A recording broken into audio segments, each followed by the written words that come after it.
Practica Leonis Viridis, the practice of the green lion.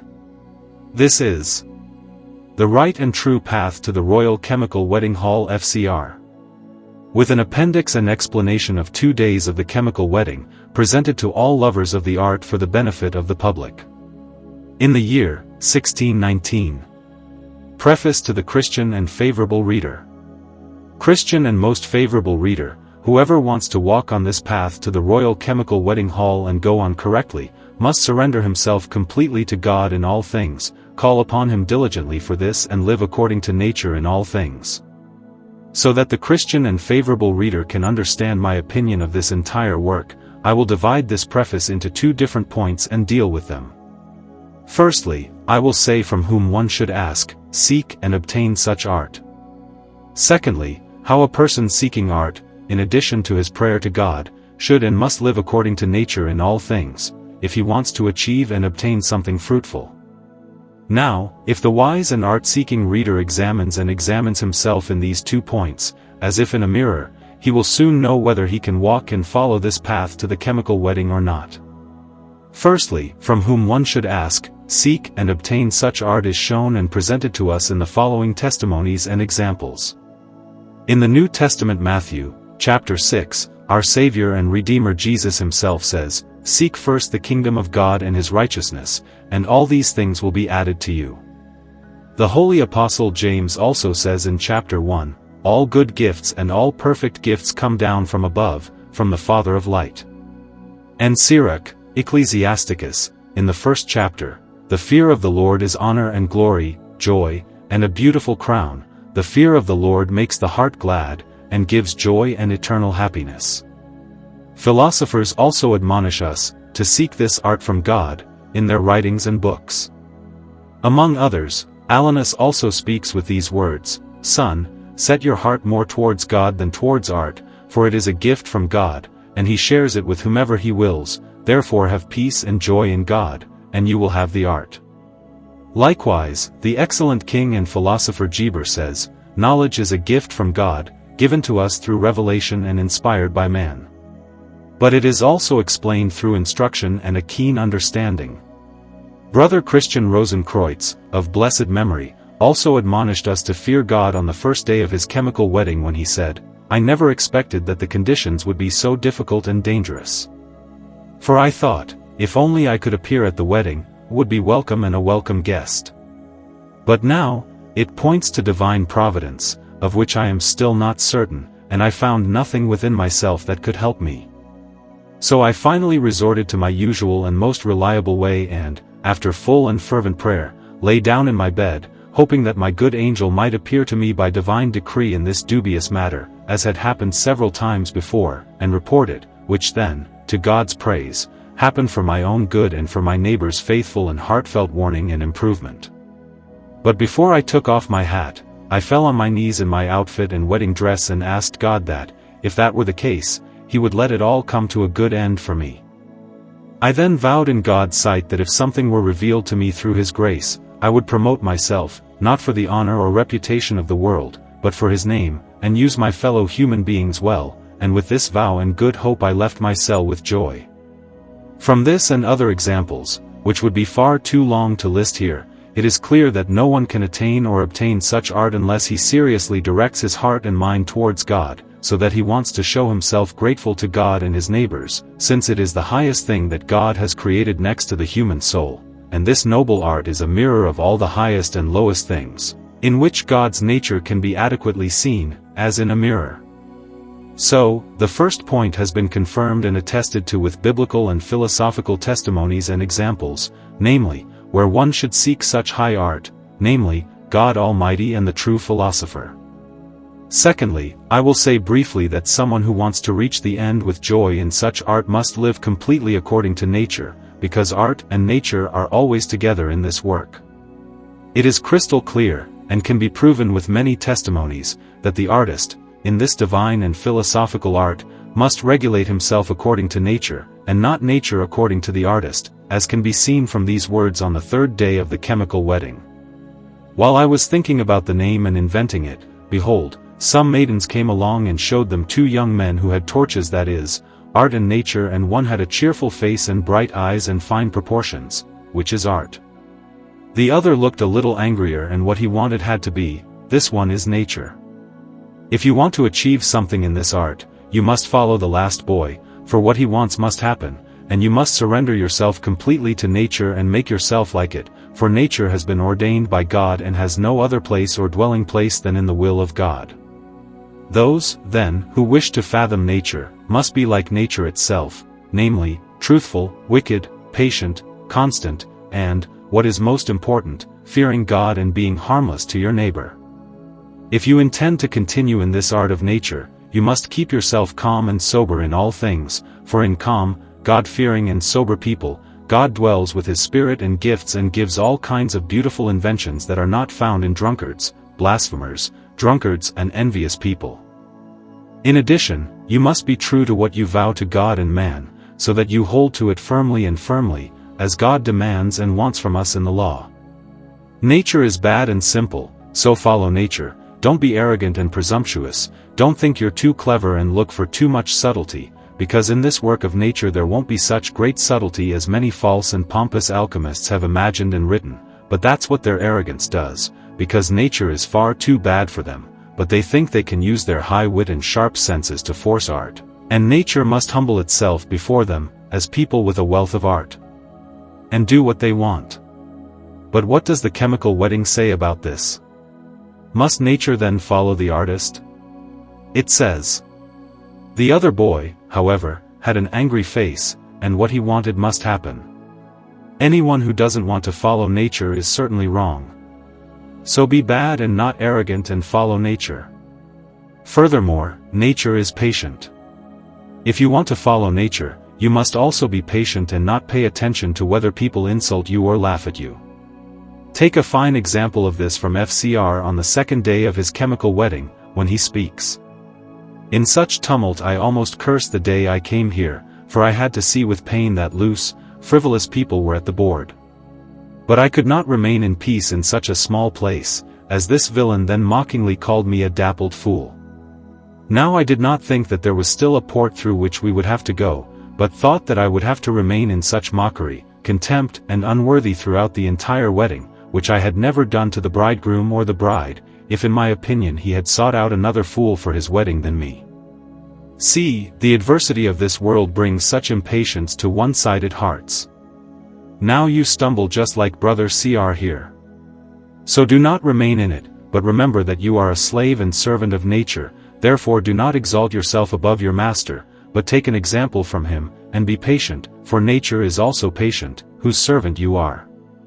And if you remain in it constantly, you will ultimately be crowned with the crown of honor, like others before you, since you know well that no rose bush grows without thorns. Whoever desires roses must be worthy, so that he will also be pricked by the thorns from time to time, and carefully observe this following verse. If you want to be a philosopher, then let patience come into your life. Ultimately, if you want to follow nature, you must not be fickle but be and remain steadfast.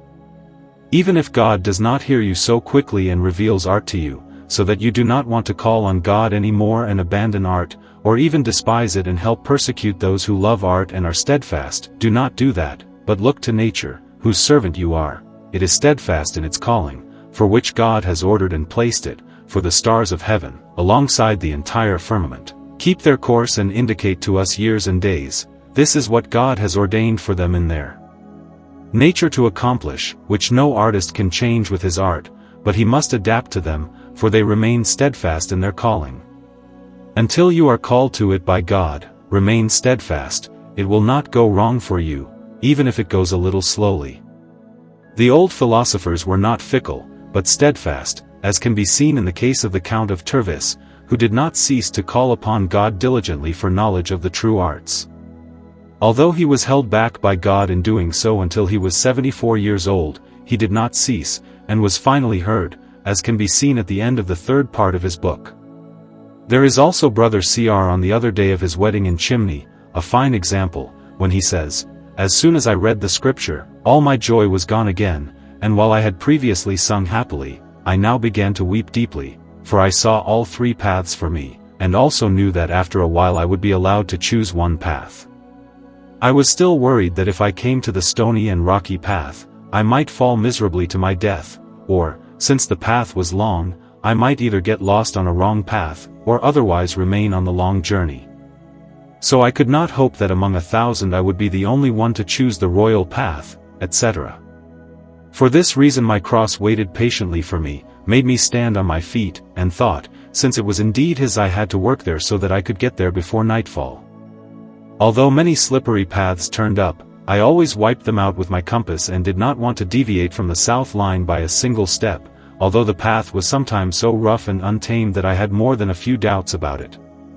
These testimonies and examples show sufficiently that we should be steadfast. Although many wrong paths and great, violent winds meet and oppose us, we should not despair, but just take our compass for ourselves and stay on the south line, and God will stand by us as a protector and bless us with His Spirit so that we can never stray from the south line. To conclude, I would like to say a few words about these 2 points which should be considered in particular in alchemy.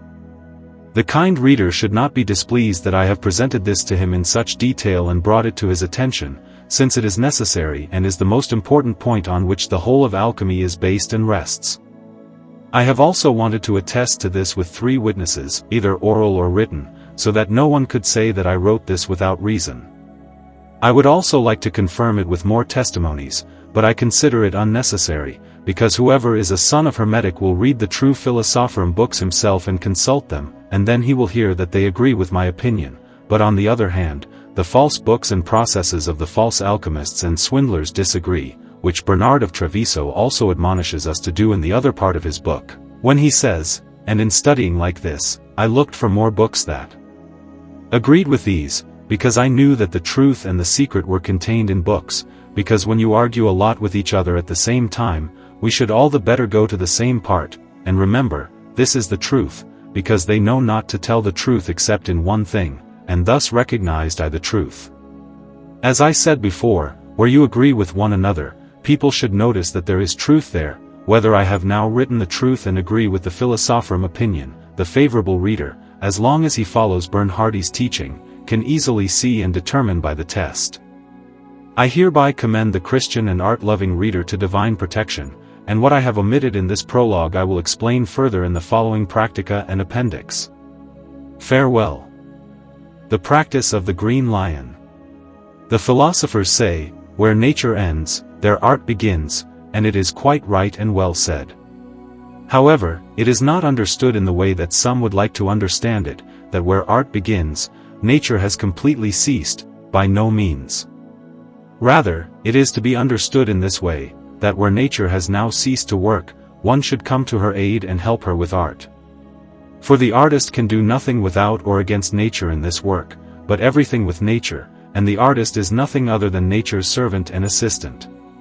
If we are to help nature, we must also have something in which nature can operate. Therefore, in God's name, we want to take our practices for ourselves and explain and reveal them as clearly as human tongues are permitted to do. But if you want to grasp and learn something fruitful from them, you must first know and understand the metal generation and mortification. Then you will not read these my practices without benefit, but with benefit, and follow their use. Therefore, prick up your ears and pay diligent attention to my words without any hindrance. Take our Saturnum and not the common lead, put it in a flask, well sealed at the top, and leave it for a month for digestion, then everything will melt and dissolve, as it were like ice in the sun, but if you see that it is not yet completely dissolved, leave it to digest for another month. When it has completely melted in this digestion and has become water, use a red-hot iron to cut off the tip of the flask, as far as the mouth hole on the helmet is, put the helmet on top, put a receiver for it, and seal it well so that no spirit can come out, since it is subtle and volatile. And when it has thus melted and been left, put it in a sand cap, give it a fire of a different degree, and let it distill until no moisture remains in the bottom, then let it cool, clean it well, and pour the previously distilled water that you got in the receiver over the feces again, and imbibe it well with the distilled water so that it combines well with each other, put it back in the flask. Dissolve as before and distill over again. Distill and pour over again for as long and as much as you can until all the feces are transferred and nothing remains in the bottom, or if a little remains in the bottom, it will still taste quite sweet like sugar. If you now have this acetum philosophicum philosophical vinegar or mercurial water, then take the green lion, heat him up for a bath and bathe him in this aceto philosophico philosophical vinegar, bathe him clean and well, and let him sit in this water for a day and night. Then this water will eat away at all his veins, so that his blood will flow from his body in heaps into this water. When he has then sat in this water for a day and night and the water is completely colored with the lion's blood, then wash him off this bloody bath and give him fresh water, and let him sit in it for another day and night until the water is again completely colored with the lion's blood. Wash it off again and give him fresh water. Do this often until you see that the lion has turned completely deathly red and has died, and no longer wants to give any blood. The dragon has conquered the lion, satisfied itself with its blood, and clothed itself magnificently. Now take this satisfied dragon and seal it in a flask with the appropriate helmet and lining, and gently distill its remaining sweat in the bath so that not half of it remains, and store the sweat that you have received in the lining, because you can use it again to bathe the lion with it and kill it. But throw away the dead corpse of the lion as something worthless and wasted, for you need nothing more than its blood. Finally, take this dragon of yours, if you still have it in your flask, from which you have distilled half of its sweat, and pour it out into a wide glass, so that you can reach it with your hands, clean it out, and scrape off everything that has stuck to the flask and put it all into the glass, leave it there, and let it stand and rest for a day. Then crystals will shoot up around the bottom of the glass, and then the moisture will drain away. Take the shot crystals off the glass with a knife and place them on a piece of paper and let them dry in the air. Now thank God your Creator for this grace, that He has allowed you to come so far, for now you have the true fountain of Count Bernard of Treviso into which the king has entered, and this fountain has made the king completely clear and extremely happy. This is the real Duchess, of whom Brother Christian Rosenkreutz announces on the third day of his chemical wedding. Although the other two virgins have a fine appearance, this Duchess cannot be compared to them, for she is more spiritual than worldly, and always looks towards heaven. Philosophers write a lot about this Duchess, such as Salomon Trismosan ad Theophrastum Discipulum. I hear and am told that you, Philippe, are working with many arts, and are looking for perfect metals, in which to seek nothing, etc. But I will have the green lion entrusted to you. Another philosopher. But in no way will you be able to prepare the stone without Dionek, i.e. Dunek, green and liquid, which seems to be born in our minds. O blessed herb, which gives birth to all things, you make it grow and sprout, whence you know that even no vegetable and no fruit appears by sprouting, without there being a green color there. Arnold and the Great Rosary. This stone is called ore by the philosophers by similitude, and yet it is not ore, and yet it is the ore of the philosophers. Alias Philosophicus. Our stone is a stone and not a stone, a Venus and not a Venus, a gold and not a gold. Also Count Bernard of Treviso. Our medicine is made from two things of one essence, that is, from the union of fixed and non-mercurial fixed, spiritual and corporeal, cold and dry, hot and moist, and cannot be made from any other matter. Theophrastus. I cannot explain mercury to you in any other way than through the green lion. The root of all creatures is green. For from the green comes the black, and from the black the white, and from the white the red. Yes, it is the real and true double mercury, from which Bernhard Trevisan is so glorified. It is also his little fountain, in which the king of the country went to bathe. From these allegories now mentioned, you will be able to see sufficiently what materia lapidus the matter of the stone is, and how one should handle and deal with it in the first preparation of this work. Therefore, protect these dried little stones or small stones with great diligence, for the process of the first work is here completely completed, and the lion is thus beautifully and clearly purified, for it is only his blood or anima and the white eagle's glow, for the corpora are of no use, and nothing impure must come to our works, and it is also only one material. There were two, but both came and sprung from one root, and are still three, for it is sulfur, salt and mercury. In this one 4 and 5 are also enclosed, which are the 4 elements and also its quinta essentia, as you will clearly see and experience in the other preparation of this work. So this is enough about the preparation of the materials for our works. Now follows how one should handle and continue with it in the other works, which is called by the philosophers only child's play and women's work. The second preparation of the work of the philosophers. The mighty and highly wise King Geber says, "For our stone we use only one material, a vessel, a fire, and it is also only one stone, but red and white. Then if you do not first know it, you cannot make it red." Another philosopher also confirms this in this verse.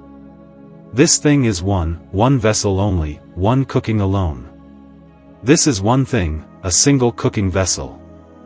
And one of the philosophers says, "There is no longer a well on earth from which this water is drawn, and the well is in India, and the philosophers have with great effort, through the grace of God Almighty, discovered this noble well, and this well is in a very secret place and has a large outflow, so that its water flows over the whole world and is known to everyone, but no one knows the real reason, in what way and by what measure it can get to the well, and little knows where this well comes from. Only the magicians and children of Hermeti know the way in India and how to find the noble well, and whoever does not know the real well will never come to the true art, which is why it is water in a sour form, which is sour and difficult to find, especially for those who do not know it, and the same water is naturally sour and bitter, so that no one can enjoy it.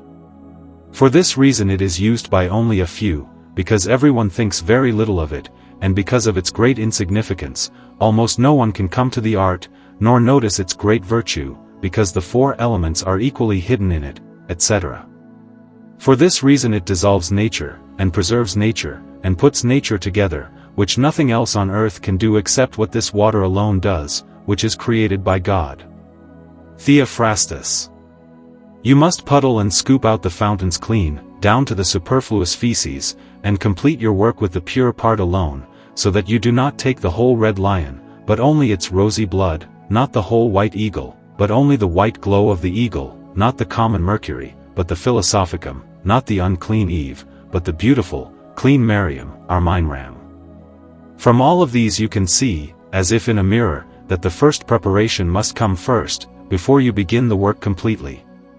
Therefore, continue with this work, and take, in the name of the highly praised Holy Trinity, this pure and chaste Mary or our mineral, which you purified and received in the first work, for this is the only material that all philosophers glorify, and put it in a vessel made of good glass, which is finely strong and shaped like a vial, into which put this above-mentioned material so tightly and alone, for the philosophers say, nothing foreign and impure should come into our works.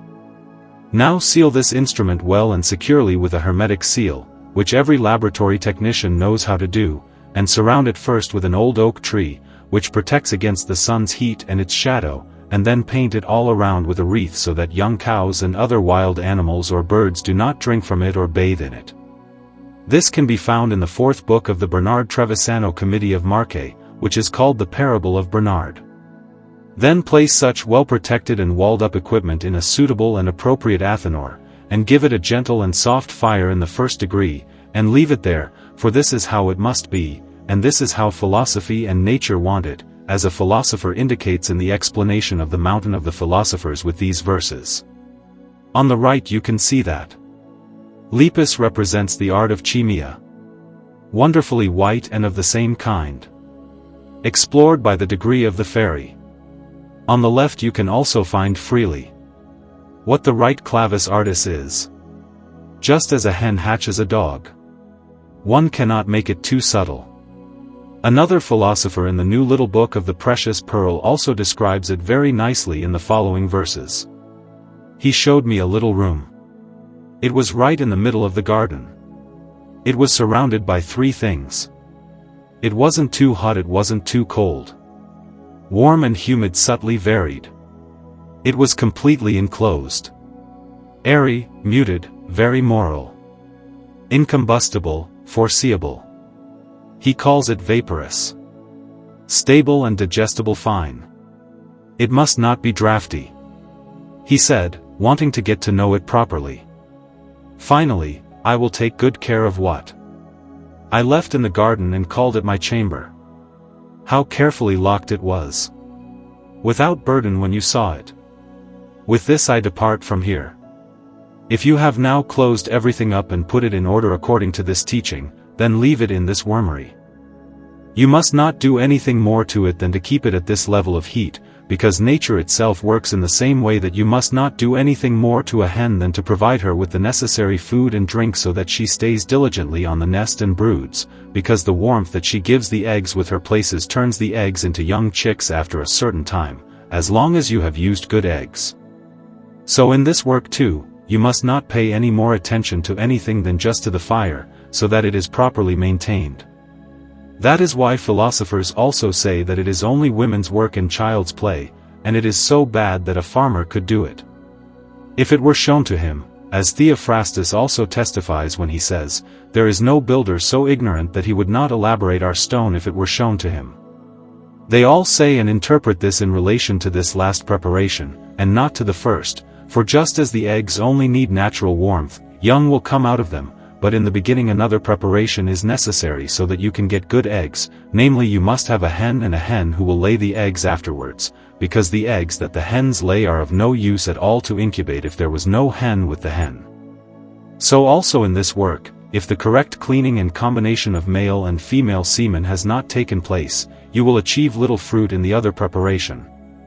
If you continue in this degree of fire, the material will begin to dissolve and become more watery from day to day and will look like an island, because the undissolved material floats in the dissolved water like an island in the sea.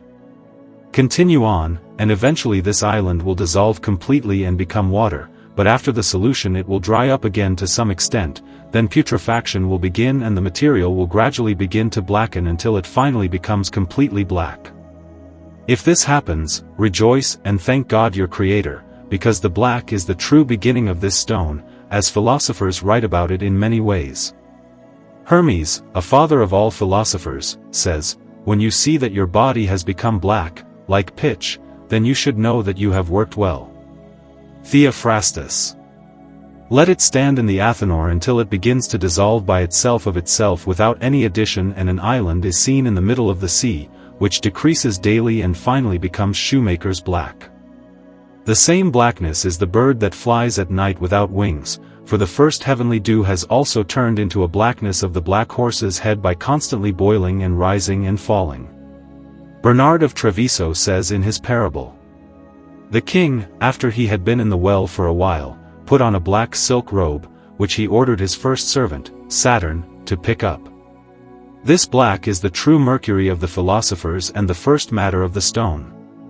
Continue therefore in this degree of fire, and do not be concerned that it is now as it were dead and completely black, for this is the next gate to the chemical wedding hall, as is also shown on the next day of the chemical wedding. For if you do not first blacken it, you cannot whiten it either. If you continue like this, after 40 days it will begin to turn black and become a gray color, and after 40 days it will become completely white. Then let it stand for another month, and it will be completely fixed and beautiful white, like the most beautiful alabaster.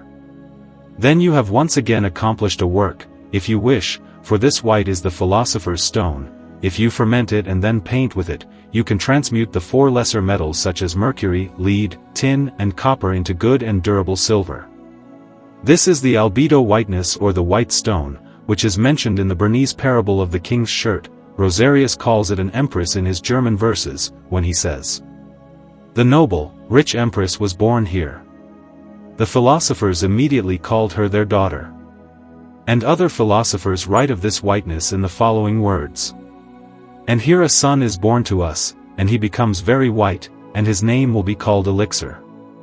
Therefore, a great secret is truly revealed here, which should not be revealed to any slanderous person, but should only be kept secret by philosophers, since this art has the power to transform the lesser metal into higher, the imperfect into perfect, and when it comes to an evil person, it is no different than a sword in the hands of a foolish person who carelessly harms others.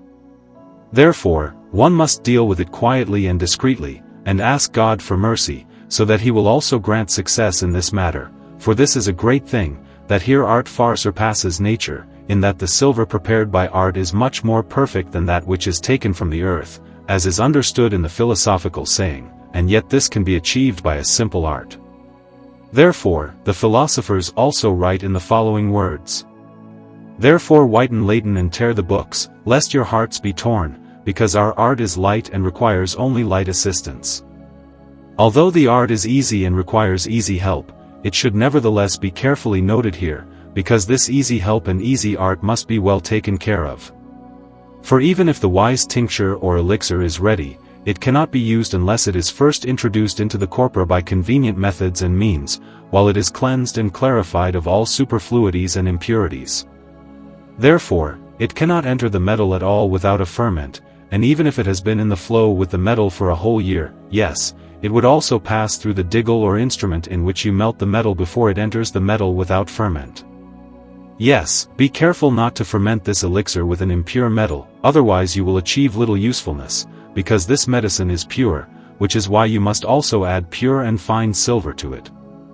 Although I have stated here that one can tincture and transmute other metals with this white elixir, it is still not advisable to do so, since it can only transmute the other metals into silver, and if you continue, you can obtain and get the red tincture in a short time, and you are not allowed to do any other work than to continue, and so it goes.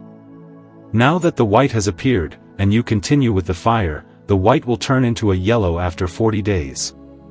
When this yellow appears, make the fire 1 degree stronger than before, because now it can withstand a little more heat, and must also have a stronger fire, if you want to bring it to the right perfect maturity.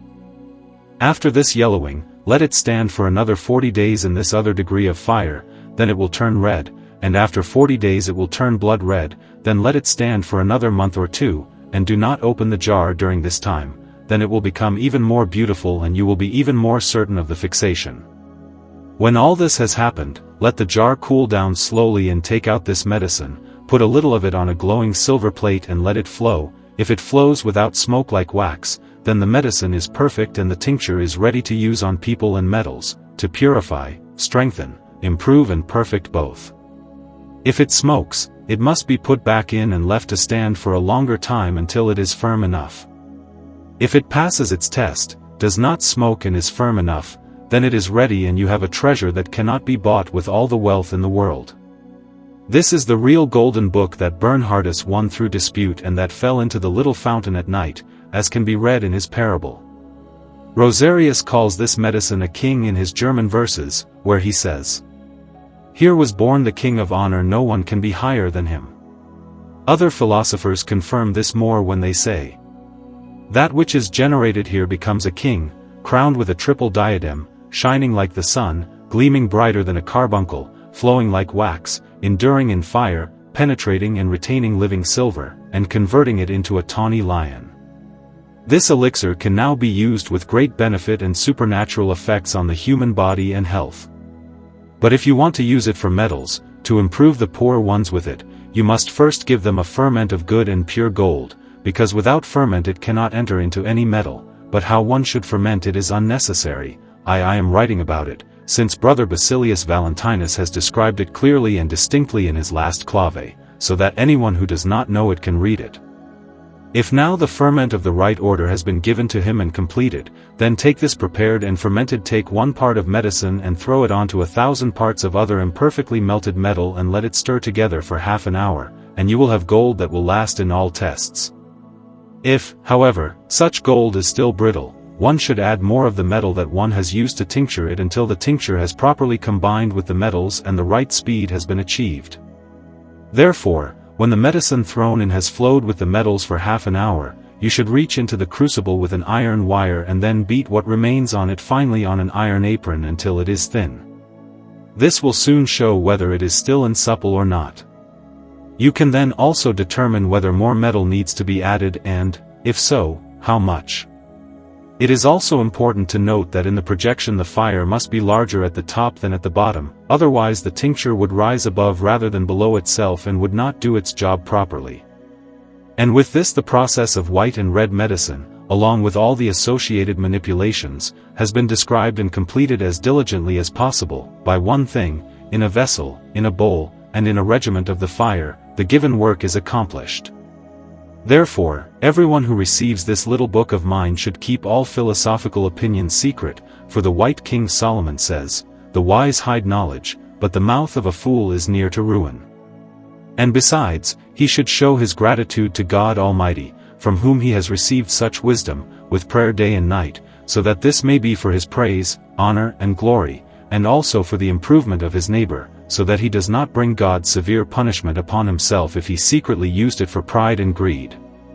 For it is not for nothing that the philosophers have called it a donum Dei, a gift of God, since they recognize that they received it from God, who is the fountain of all wisdom, and who gives all of us to those worthy of this doctrine, happiness, salvation and blessing, so that it may be used for God's praise and for the improvement of our neighbor, and God alone may be given the honor, to whom be honor, praise and glory from eternity to eternity.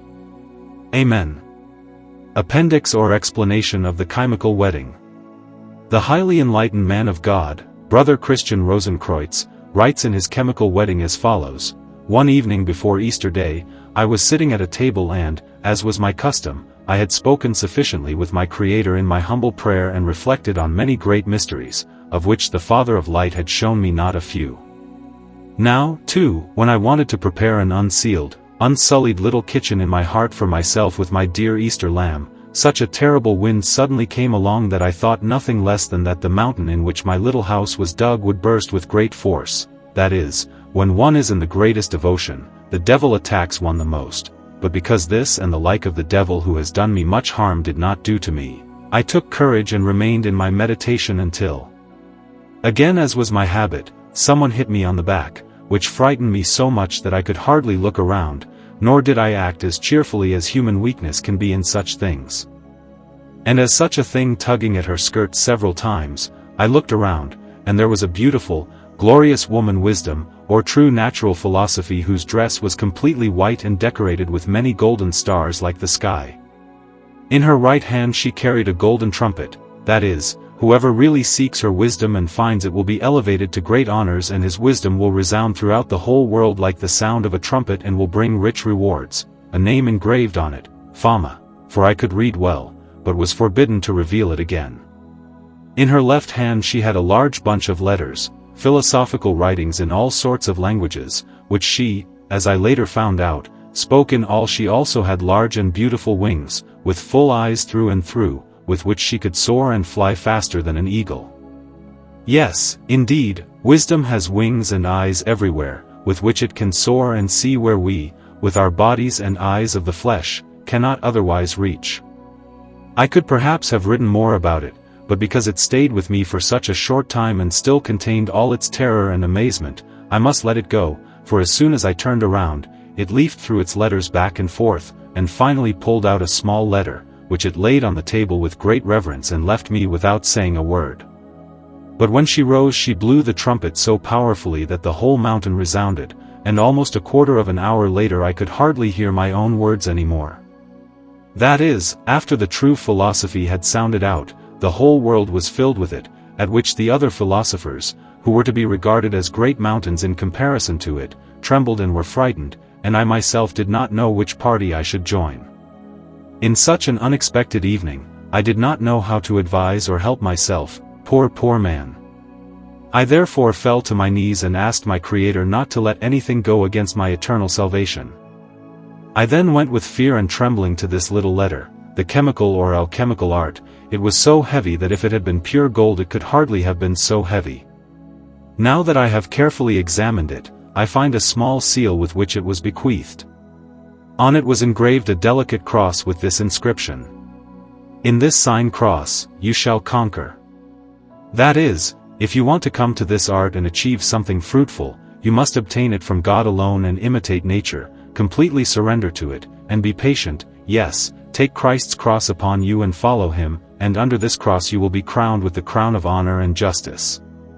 As soon as I found the sign, I was all the more comforted, as I was not unaware that such a sigil would not be acceptable to the devil, much less useful. I therefore opened this little letter, in which I found this verse written in white letters in golden letters: Today, today, today, is the king's wedding. That is, today and in all ways the philosophers urge you to come to their wedding. But they also admonish you how and in what form you should come, namely, as far as you are gifted with such gifts as nature itself is, as God-fearing, quiet, steadfast, patient and steadfast, as their verses further demonstrate. If you were born for this, chosen by God for joy, you can go up the mountain, on which there are 3 temples. There you can see the story keep watchful look at yourself. If you don't bathe diligently, the wedding can harm you. It's a shame if you miss out on this. Be careful if you're here too lightly. With these verses he shows that everyone who wants to go into alchemy should first try to see for themselves whether they are in agreement with God, nature, and philosophy. As long as they do not agree with these three, they will never achieve anything useful.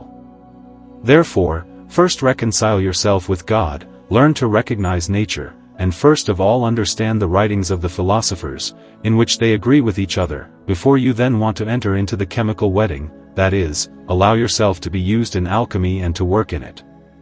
When I read this letter, at first I felt like I was going to die very quickly. All my hair stood on end and cold sweat ran down my whole body, for although I realized that this was the wedding of which I had been told in a physical vision 7 years ago, and which I had been waiting for such a long time with great longing, and which I had finally found in diligent calculations and calculations of my annotated planets, I had never expected that it would be under such difficult and dangerous conditions, for I had previously thought that if I could just show up at the wedding, I would be a welcome and dear guest, but now it points to divine providence, of which I can never be sure.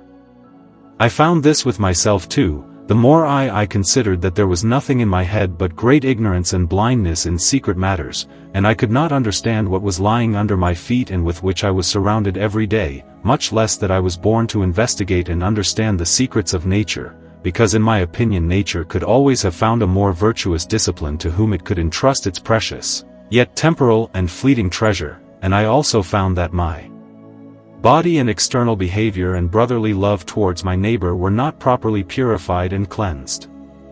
The flesh also shows itself, whose mind was only after high esteem and worldly splendor, not for the benefit of other people, and I always thought, how could I use such art to shorten my benefits so excellently promote, build stately buildings, make an eternal name in the world, and other such carnal thoughts, but I was particularly troubled by the dark words about the 3 temples, which I could not bring to mind without thinking, if such a miraculous thing had not been revealed to me.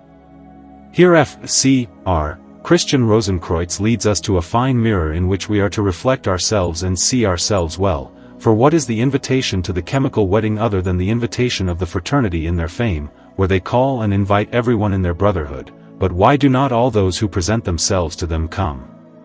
Here F.C.R. says the reason, namely, you should look to God's providence. Therefore, each of the fraternity should not run so boldly, yes, with the unwise and blasphemers over the men climb over and sneak in, but what happens to those who cannot bear the weight? They are thrown out with insults and put in great danger of life and limb. For this reason he warns us not to rush to the fraternity too quickly, but firstly to consider all points carefully to see whether we have been chosen by God for this purpose. Secondly, to examine ourselves to see whether we are capable of knowing as much in our heads and having it in reserve, to find the right path and to be able to solve the signs at the gates, and whether we are also subject to these virtues, with which nature is adorned by God, namely, to be God-fearing, truthful, steadfast, virtuous, patient, and merciful and faithful towards our neighbors. When we consider this, many will be able to realize that they are not suited to this wedding or to this brotherhood. They will therefore turn around and let them go. But if they have the courage and love for it and consider this and see that they are not following suit in these points but are in complete opposition, they still have a heartfelt desire to be with them and to come to them. What must they do then to achieve this? C.F.C.R. Christian Rosenkreutz teaches us with these words, as I was now filled with such fear and hope, moved back and forth, found myself always completely weak and incapable, and thus could not help myself in any way, and was also greatly horrified by the above-mentioned description. Finally, I took my usual and safest path and, after completing my earnest and fervent prayer, lay down in my bed, wondering whether my good angel might appear to me by divine predestination and report to me on this dubious matter, as has happened several times before. What should we do now? We should seriously call on God, turn away from our evil and sinful lives, and abandon worldly vanity, which is all vanity and only lasts a short time, and long for the eternals with all our hearts and ask God to help us with our studies, that He would assist us with His holy angels. If this happens, then strengthen your faith that you are provided by God for this. But what did F.C.R. Christian Rosenkreutz achieve and receive as a result of his earnest prayer? Here he goes on to say, "What has happened is to the praise of God, for my own good, and for the faithful and heartfelt warning and improvement of my neighbors." See, here he says that God has heard him and satisfied his request, and believe that for certain, and do not let it be a nonsense to you, which I myself thought, when I stopped with my prayer to God, in sleep was revealed, yes, that which I could never have read in books, and even though I had read some things, I still could not understand it, which was later revealed to me very clearly in sleep. Therefore, do not give up with the prayer, God will also do the same and more to you, and then give you wisdom and understanding, so that you will find the right path, have the right signs, and be able to bear the full weight, since this art can only be obtained from God. As I said in my preface to thee, I have reported it to all Christian readers and have tried and confirmed it with allegories. Now follows what happened to F.C.R. Christian Rosenkreutz as a result of his devout prayers and what he achieved. Then, as I had hardly fallen asleep, I thought I was lying in a dark tower, next to countless other people, imprisoned in great chains. The tower is this world, in which we lie imprisoned in chains of darkness, so that we cannot really understand nature at all. So we are hung with sophistical rags in which we then, without any light and shine, swarm over one another like bees. And thus one makes the other's misery even more difficult. What is right in the world, although neither I nor any of us have seen a peace, I still always heard one elevating himself above the other. Which is certainly more than all too true. They are completely blind in philosophy, nor does one know how to elevate himself above the other with art, and yet is everything in the basics Lappenwork / Whoever's chains or jumpers were now the slightest bit lighter, without considering that none of us had much to lift up from the others, because we were all made up drops, because the true, perfect knowledge, because of the sin of Adam and Eve, was covered from us as if by a cloak by God. Now, just as in such tribulation, a good one remained with others, and one always scolded the other for being blind, we finally heard many trumpets blowing together, and the army drums beating so skillfully, which nevertheless refreshed and delighted us in our crosses. The army drums and trumpets, these are the old true philosophers, who all harmonize so beautifully with one another, that one can see joy and pleasure in it amidst such noise. The roof of the tower is lifted and we were allowed a little light, then we could have seen each other properly, because then everything was going on among ourselves, and those who had raised themselves up too much had to get under the feet of others. In short, everyone wanted to be the highest, so I did not hesitate myself, but with my heavy jumpers, I swept out among the others and raised myself up to a stone that I caught, although I was also caught by others several times. And I always defended myself as best I could with hands and feet, because we did not mean otherwise, because we were all left alone, which happened quite differently. Here he shows us nicely how things were going on in the world in his time and also now, and still are going on, because when some very learned philosophers let their writings come to light, the roof of the tower was removed. Then some have come forward who had previously been great doctors. They have first seen that they were only ABC students compared to the true philosophers, and compared to those who thought they should know or be able to do nothing, they have become true philosophers. And it is not without reason that the same thing still happens today, that many of them go astray and would also like to have the right philosophy, but their jumps are still so heavy for some that they cannot get far from the place. And even if some still come forward with some force, they are soon thrown down again by the others, because they do not have and do not know the right foundations and are completely unstable. Secondly, he also speaks of himself, that he has moved from this darkness to the light, and has remained steadfastly with the light of nature. Yes, he has held on to a stone with his hands and feet. This stone is the true divine word and the light of nature, from which he has not wanted to deviate, which is why he has been able to remain there, and he further shows us that we might think that the whole world would come to this knowledge of nature, as some think that will not happen, and he tells us this. For after the gentlemen, who looked down on us from the top of the tower, were a little disillusioned by this whining and whining, an old man from F.C.R. tells us, "Art, be quiet," and as he had barely received it he began, as I still had it to speak. 1. If it does not rise up, the poor human race, who has given it so much good, from a mother right, but because it does not want to follow, It remains in such worries, and must be imprisoned.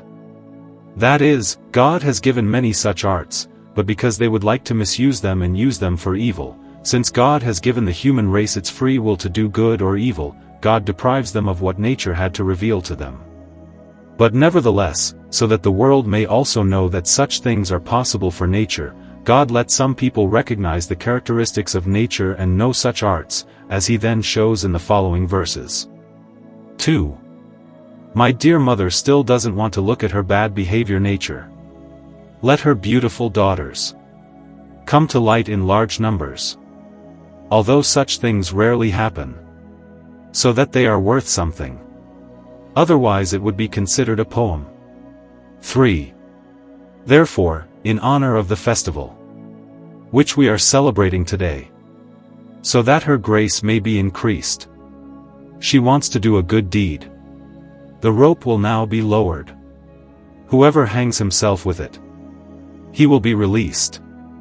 When he had hardly finished speaking, the old woman ordered, Nature the rope, time to be let down into the tower 7 times, and whoever was hanging was to be pulled up with these. He wanted to show that in his time God Almighty had granted grace to man 7 times, that some people had come to the knowledge of nature, and how many had lived at any time, and that the gentleman F.C.R.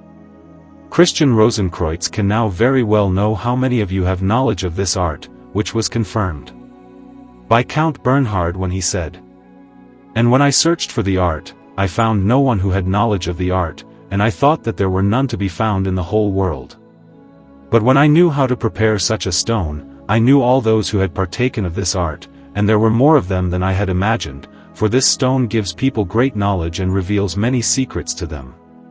F.C.R. Christian Rosenkreutz also says with these words, Oh, if only God I could adequately describe the unrest that arose among us at that time, when everyone wanted to fall on the rope, and yet only one prevented the other. With these words he makes it clear how it happened. Yes, when we think about it, it is still like this today. The gentlemen F.R.C. also have their rope, which is their writings and fame, which go out and come to light in the dark tower of the world. Everyone wants to hang on to the rope, and one often prevents the other, and sometimes no one stays hanging on to them and thinks that it is enough if they say they want to go to their fraternity and write to them, and they will be accepted immediately. Oh no, here F.C.R. Christian Rosenkreutz sets us up very differently and points us to God's providence. Those to whom God wants to reveal it and give it, can be accepted and received in this fraternity and no other. But how one should know whether God has provided for someone for this or not, you have already understood from me in the previous words, and it is unnecessary to repeat it again. But after 7 minutes a signal was given with a bell, whereupon the servants raised for the first time, because at that time I was still far from being able to reach the rope. As I had previously said, to my great misfortune, I had climbed onto a stone on the wall of the tower, and therefore could not reach the rope that went down in the middle. Hereby F.C.R. Christian Rosenkreutz indicates that he was not able to reach the science for the first time, and what the reasons were, because he had climbed onto a stone on the wall of the tower, which is in the monasteries, where the stone, namely the Word of God and the light of nature, was clear and pure. The wall, however, is a part of the world, and the rope hung in the middle, that is, that the trained and true teachers of this art were far away in another place, and so I was unable to obtain any help from them this time. The next time the rope was let down, but because the chains were too heavy for some and the little hands too soft, they could not hold on to the rope, but they knocked down some people who might have been able to hold on well with them.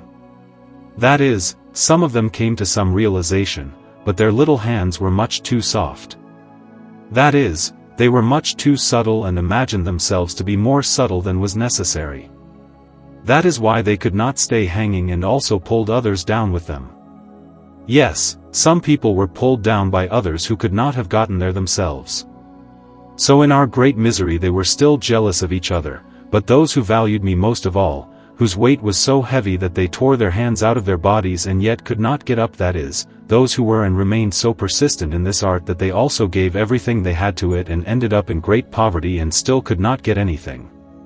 So it happened that the 5th time it was wound up very little, for as soon as the signal was given, the servants were so quick with the winding that the majority tumbled over each other, but especially the 5th time, the rope was wound up completely empty, which is why the majority, including myself, despaired of our completion and called on God, that He would have mercy on us, and as far as possible, from this darkness.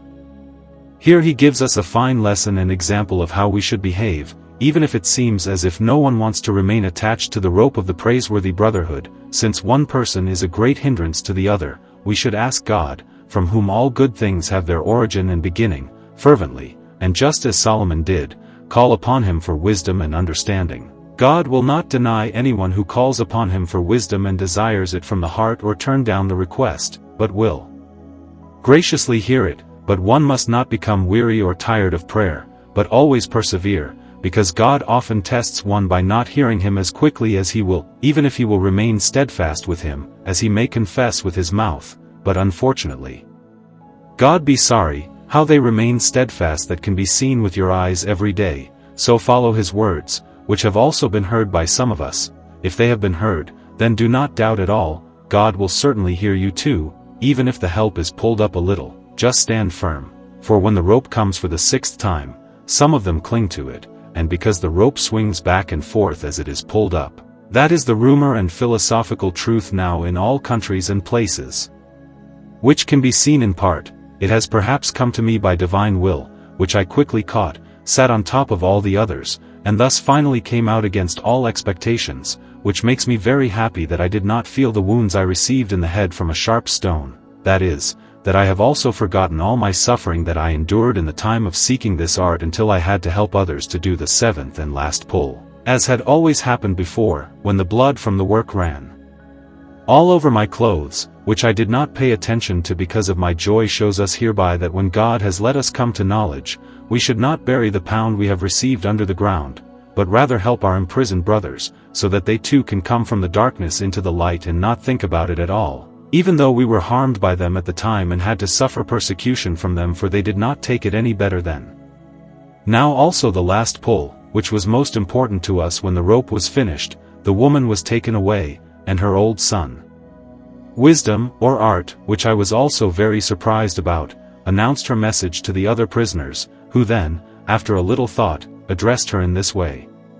Dear children, you who are here, it is complete, what has long been recognized, what my mother showed great grace to your brothers here.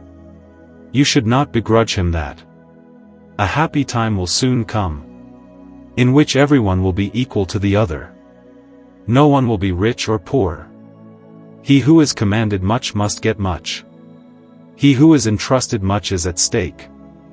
As soon as he had finished speaking, the lid was closed and locked again, and the trumpeting and drumming of the army was stopped again. That is, the wisdom of God speaks to those who still walk in darkness a consolation, that they should not despair, even though they cannot all attain this art, since it is only for temporal life, but should console themselves that God will one day come on the last day and then make them like them, and also consider that anyone who has received great gifts from God will one day also have to give an account of how he has dealt with such God's gifts and how he has used them, since God does not want to demand more from anyone than he has given him. But woe to those to whom God has given his gifts generously and uses them for evil and blasphemous purposes. It would be much better for them to he received nothing at all. But what happened after this warning? Look, F.C.R. Christian Rosenkreutz says, the sound could not be so loud, one could still hear the bitter lament of the prisoners, which rose up in the tower, for all the others, which then soon made my eyes water. With this he shows us that although God's word sounds clear to our ears, those stuck in darkness still do not stop complaining and seeking art, but desire much more the temporal than the eternal. Yes, there are also many who have received such art on account, to give God an account of it on the last day. If only they could get it, they could now use it as they wished, which would pay them the same. Soon the old woman sat down with her son on the prepared chair and ordered the redeemed to be counted. When she had heard the number and it had been written on a little gold tablet, she asked for the name of each one, which had also been written down by a little boy. When she looked at us one after the other, she sighed and said to her son, "Oh, how the poor people in the tower treated me so badly, if only God could get rid of them all."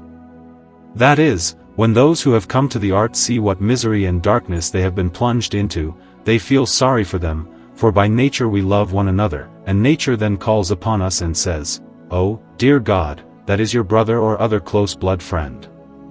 You should rightly bring him out of the darkness into the light and reveal this art to him. How should he now be? This one, who can do art. Should he reveal this to his blood friend or not? Listen here, what does the old woman's son say? When asked about art or wisdom, he said no, as can be seen from these words. To which the son replied, Mother, it is ordained by God, we should not resist him. If we were all masters and had all the goods on earth and were then sitting at the table, who would then bring us something to eat? For this reason the mother remained silent. Immediately afterwards she said, Well, let them be taken care of by their jumpers, which then happened quickly, and I was by no means the last. With this he shows that we should not follow nature in this, but know how to resist it with wisdom. The other request that nature makes, namely to take care of those who have been redeemed by their jumpers, is granted by wisdom, that is, that they may use this art for the health of their bodies and also for their temporal maintenance. And thus free yourself from sickness and poverty, because this is not God again. I still could not hold back, even if I looked at others, but bowed to the old woman and thanked God, who through her had so graciously and fatherly wanted to bring me out of such darkness into the light, which then others did besides me, and thus made the woman happy. He wants to say this much here, but I could not fail to obey nature and to show goodness to my neighbors, but that it was not against God, and also gives a fine lesson that we should always thank God for such great gifts. Finally, everyone was given a golden denomination or token, on which on one side the sun was embossed as it rose, on the other side the hours of my keeping these 3 letters D, L, S, Deus, Lux, Sapientia, God, Light, Wisdom, with which everyone was given leave and sent to do their work, with the message that we should use our neighbors to praise God and keep secret what was entrusted to us, which we also promised to do, and thus parted from each other. With this he shows that whoever has acquired this art can have enough golden tokens, and also admonishes that those who can now have enough of these golden tokens should use them well, so that they can answer for it before God on the last day, and should not make themselves look good with this art, but quietly and keep quiet and tell those close to me what is necessary. But I could not get away because of the wounds that the jumpers gave me, but limped on both feet, which the old woman soon saw, laughed about, and called me back to her, and said, My dear son, do not let this defect worry you, but remember your weakness, and also thank God, who has let you come to the higher lights while you are still in this world and in the state of your imperfection, and keep these wounds for my sake. That is, the Lord F.C.R. also had a thorn in his flesh in his life, just as the Apostle Paul also complained about it, which was implanted in him by nature. Although he did avoid it as much as he could, he still stumbled from time to time. And sinned, as he continued to show in his other days, that one of the reasons for his limping was that he had not been patient in his cross, but had murmured against the Lord Brutgam. However, he consoled himself by being able to remember his weakness at all times because of this harm, and was thereby prompted to thank God for it. This also gives us a fine example that when we come to the knowledge of art, we should not be arrogant about such gifts, but rather always think of our weakness, in which we have been stuck, and also always thank the Creator of heaven and earth for it. Then the trumpet sounded again, which refreshed me so much that I woke up and only then realized that it had only been a dream, which had been so strong in my mind that I was still worried about the dream.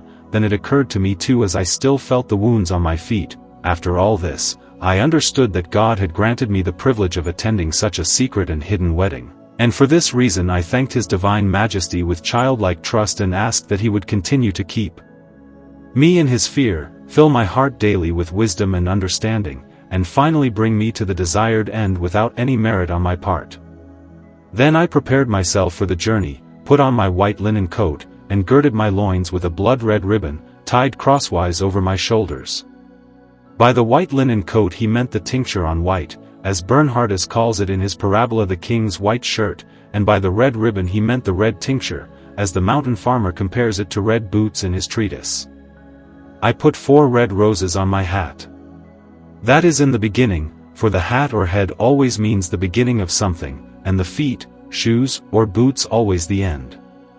So I consider the fire or the 4 degrees of fire with which I can pass through the crowd through such signs that could be noticed before. For food I took bread, salt, and water.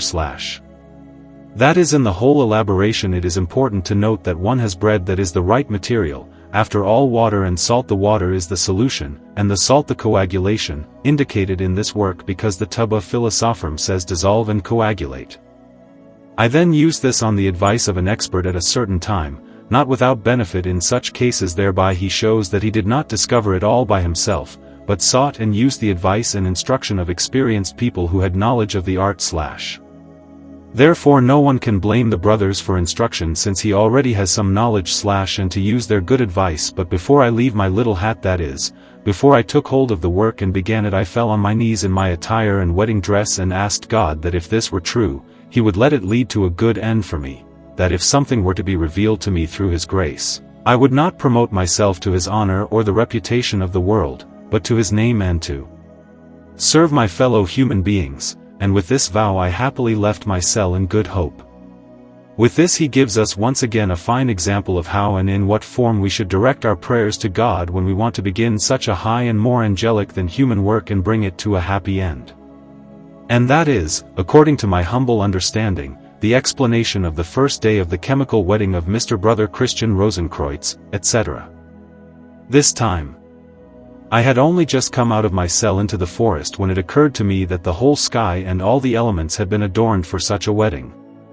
For the birds also sang more beautifully in my opinion. The young deer leapt along so joyfully that they made my old heart happy and moved me to sing.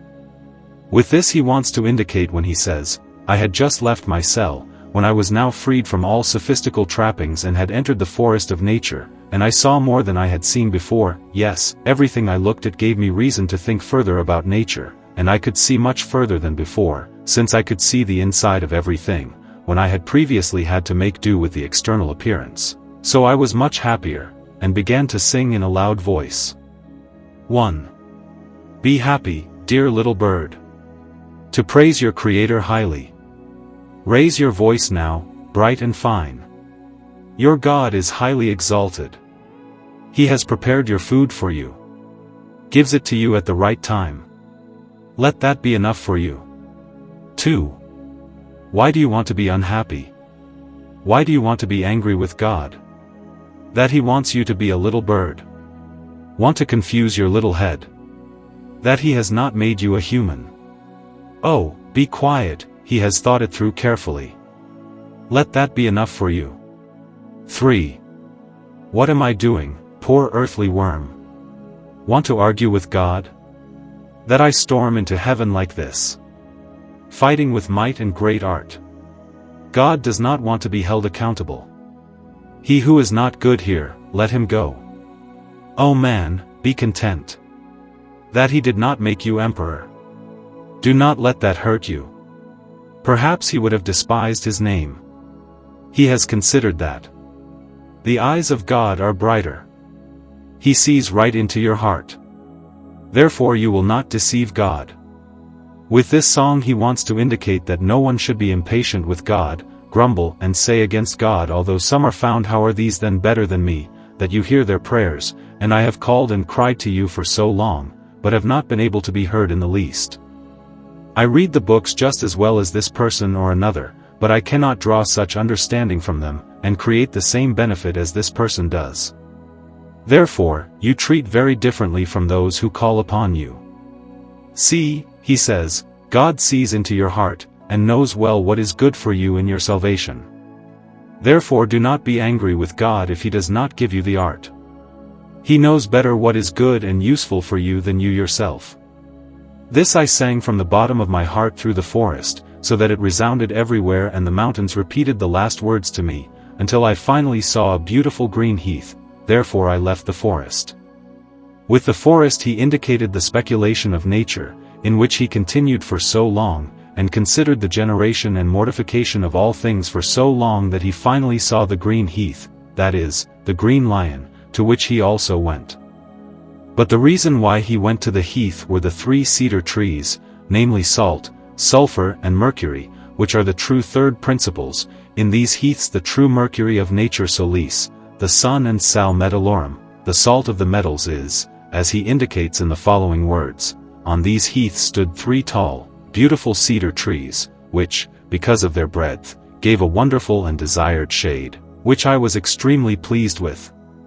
Then, although I had not yet gone far, the great desire made me almost tired, so I hurried to the trees to rest a little under them. That is, although I had not yet searched very far in nature at the same time, I still had such a desire to do something in this material that I grew tired or gave up contemplating nature in other things, just to recover properly in this one and to fathom its properties. But as I came closer, I saw a little tablet that was attached to the tree, on which, when I read it painted, the following words were written in elegant letters. Welcome guests, if you have perhaps heard anything about the king's marriage, consider these words. For the bridegroom offers you a choice of ways through us, by which all of them, so that you do not stumble unduly, you can reach his royal court. The first is short, but dangerous, and which will lead you to various rocks, from which you are afraid it will be allowed to proceed. The other is longer, which will take you around and not take you away. It is flat and easy if you help yourself with a magnet. You will suffer neither to the right nor to the left. The third is a royal spring which will give you the way through the various delights and spectacles of our king delightful, but that has hardly reached the 1000th until now. By the fourth of these, no one will be allowed to reach the royal court, as it were, which is consuming and not accepted as suitable for incorruptible bodies. Choose now from among the three which you would like, and be steadfast in it, persevere, but know that whatever way you have entered, it has been so destined for you by the immutable fate, and not unless it is right to return with the greatest risk of life.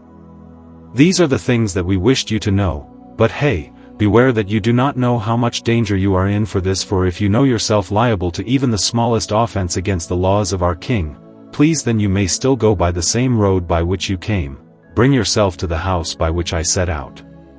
Since these words explain themselves, no explanation is necessary, for enough has been said to the wise. As soon as I read this writing, all my joy was gone, and I, who had previously sung happily, now began to weep inwardly. For I saw all three paths before me, and also knew that after a while I would be allowed to choose one.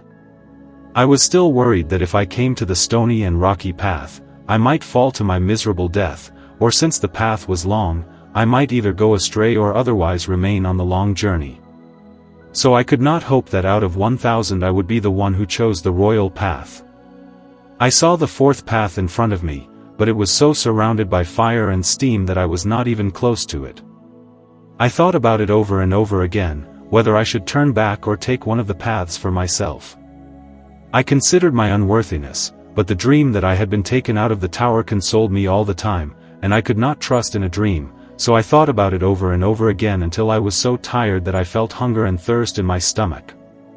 That is, after I had considered the paths and walked them, I did that for so long until I finally felt hungry and thirsty. That is, I had a heartfelt desire to start the work. That is, I soon got my bread. Materia, pulled out and cut open, which a snow-white dove, which was sitting in the tree, which I had not noticed, saw, and therefore perhaps, according to its habit, brought down and came to me quite secretly, to which I then gladly gave my food, which also accepted it, and thus refreshed itself a little with its beauty. These are admittedly few words, but they contain the whole solution. Namely, by the bread he understands the materia, by the cut open he means the solution of the same matter.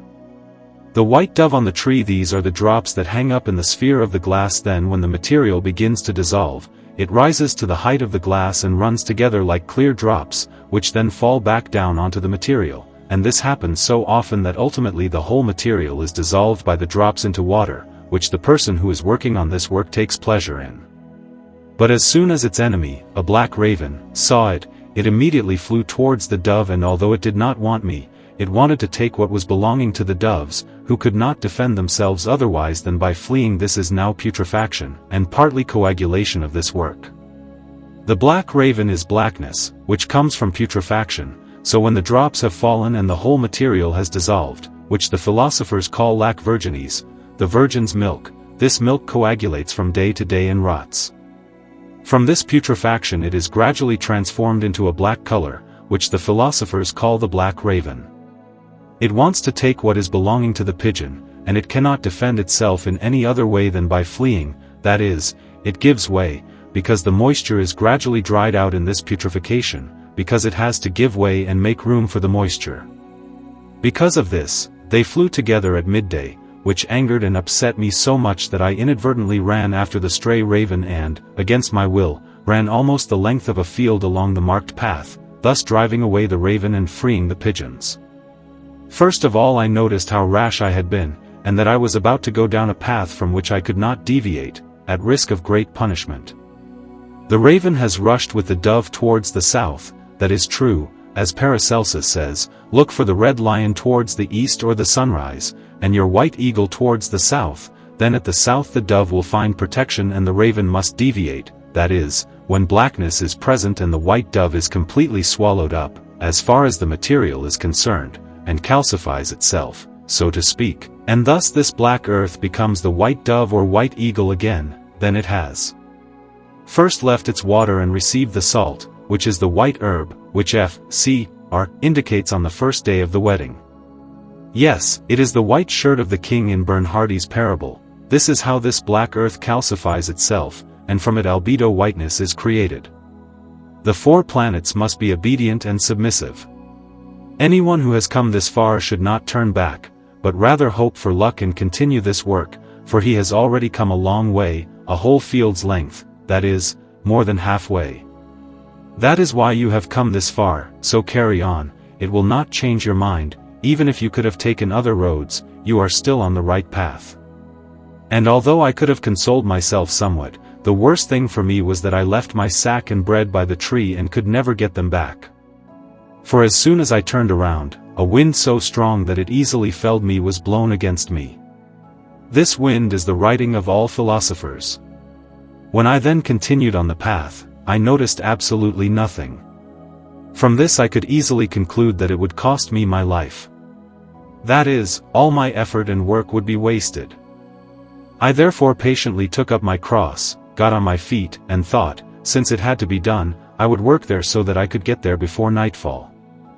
That is that I solved my work before the blackness came along. Although many obvious deviations appeared, I always wiped them out with my compasses and did not want to deviate from the south line, that is the tub of philosopherum and the true philosophers, by a single step, although the path was sometimes so rough and untrammeled that I had more than a little doubt about it.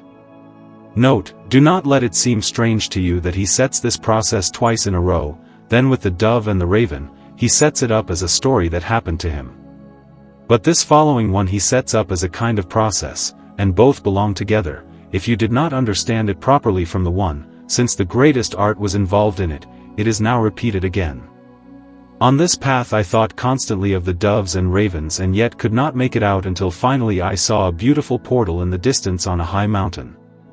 The house of Aquarius, that is, the solution scene, which I then rushed towards despite the fact that it was far off the path, because the sun had already hidden itself under the mountains and I was still far from being able to see any other permanent place, and I attribute this solely to God, who could have let me go on this path and could have held my eyes so that I could have overlooked this port, that is, that I had not found the right solution in the manner of the false process.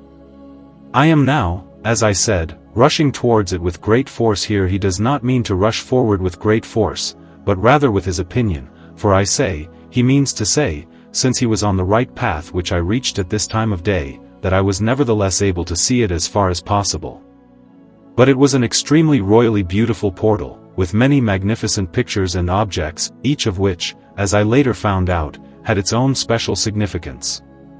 At the top was a fairly large plaque with these words: "Away from here, depart far away, you profane ones," and other things, which I was strictly forbidden to tell.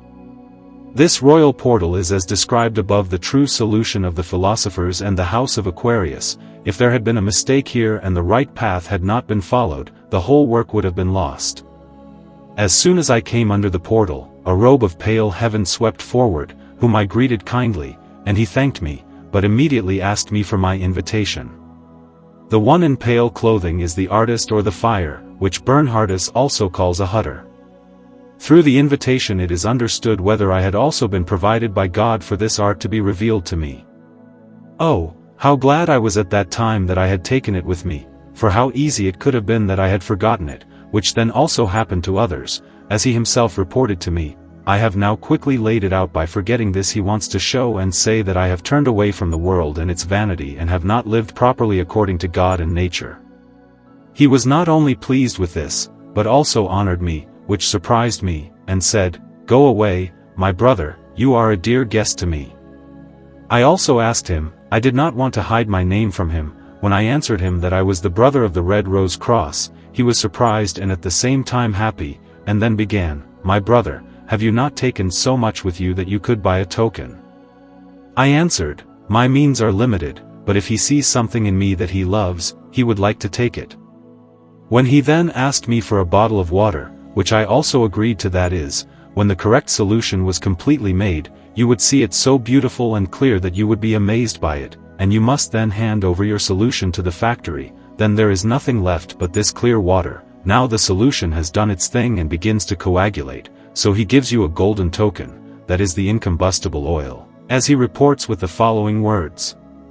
If he gives me a golden token, there was nothing more on it than these two letters S.C., that is the solution of the chemists or philosophers, as a testimony that the solution was made correctly and was answered with a warning that since this would be good for me, I should remember. Then I asked him how many had gone before me, which he reported to me, that is. I looked in books to see how many had worked in this way and had come to the art. After I had found some and my solution agreed with theirs, I was satisfied and content. Finally, out of good friendship, he gave me a little note addressed to the other hutter. As I stayed with him a little longer, the night fell, that is the coagulation begins. For this reason a large pitch pan was soon lit on the door. The pitch pan is the red incombustible oil, which then appears and comes forth so that if someone was on the way, he could hurry over there. The path that led to the castle was fenced off on both sides with trees and planted with beautiful trees with all kinds of fruit. The incombustible oil is coagulated in the closed instrument, that is, it sets on top like a little hay and then falls to the bottom and settles at the bottom of the dishes like yellow sand. These are the beautiful lemons, bitter oranges and pomegranate trees with their fruit. There are also 3 trees on both sides with lanterns hung on them, in which all the lights were already lit by a beautiful maiden, also in white dress, with a splendid torch. That is, after the yellow sand has set in the ground, blackness comes slowly approaching, and the powder or yellow sand becomes completely brown with yellow spots, which looks like a lantern in which there is a burning light, and hangs in the dark.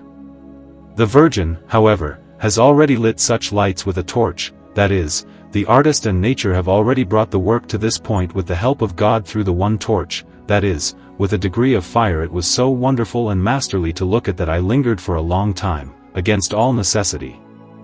Finally, but after a satisfactory report and useful instructions, I left the first hut amicably / that is, after I found all this in my work and was also assured by the philosophers that I was on the right path, I was happy, for the solution was now completely gone and had become a dry powder. For this reason I no longer thought about the solution, but rather about the little letter that the first smelter had given me. That was the sealed glass with the material.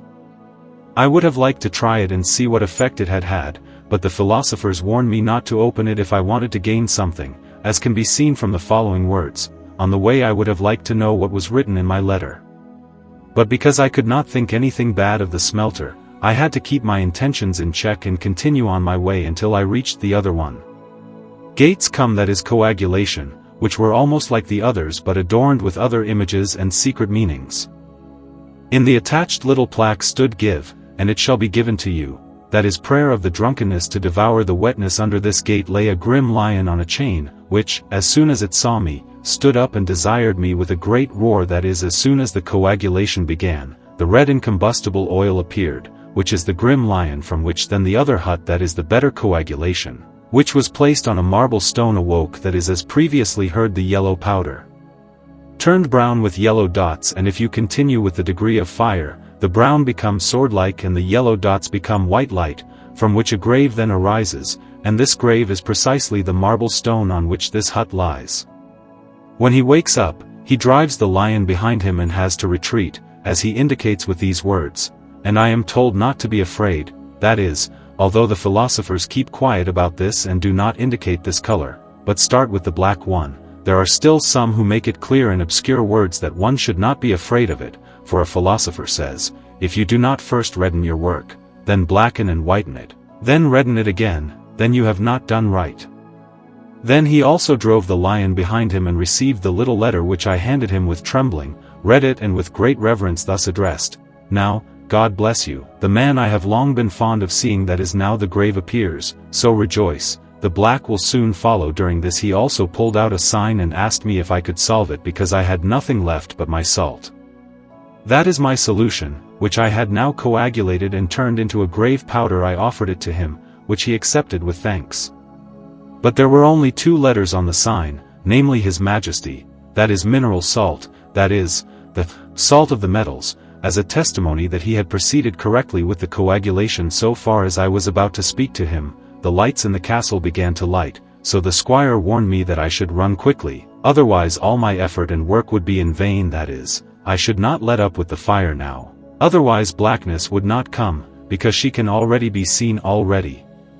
For they had already started to put out the lights upstairs, which I then did so quickly that I could not even protect the squire. I was so afraid, and it was really necessary, because I could not run so fast. The maiden was already at my side, after which all the lights were extinguished, and I would never have been able to find the way if she had not shown me a light with her torch. I was still compelled to get in as close to her as possible, as the gate was slammed shut so quickly that a piece of my coat was also locked in, which I certainly had to leave behind, as neither I nor those who were standing in front of the door could call the gatekeeper, so that he would not open it, but he gave the maiden the keys, which she took with her into the courtyard domo saturni. Meanwhile I looked around again at the gate, which was now so precious that the whole world had no equal. For this blackness of the philosophers cannot be bought with any money, since it is the beginning and certain security of the philosophical stone. Next to the door were 2 ropes. On one stood a cheerful image with this inscription, I rejoice. The other covered its face sadly and stood I grieve underneath, that is, the black color that arises from putrefaction shows us death, because everything that is alive must die and decay. These 2 images show how we should behave in this regard, namely, those who love art and those who know rejoice in death, since they know that this is the true gate to eternal life, which is indicated by the cheerful image and inscription, I rejoice. The unwise are horrified and afraid of death as a great evil, which the other column indicates with the inscription I grieve. This is also how it is understood chemically. The ignorant would be completely shocked and saddened by this mortification and blackness of our material, as if it were completely corrupted. But the wise and true researcher of art knows well that this death is the door of the incombustible stone, through which he enters into his glory, and this door is precisely the black-lined garment, of which Bernhardus Trevisanus writes. In summary, such dark, hidden sayings and images were there that the most intelligent people on earth could not have explained them. Under this gate I must give my name again, that is, I must agree with the philosophers, certainly go through these gates, and have myself registered there as a witness, that I would have been certain.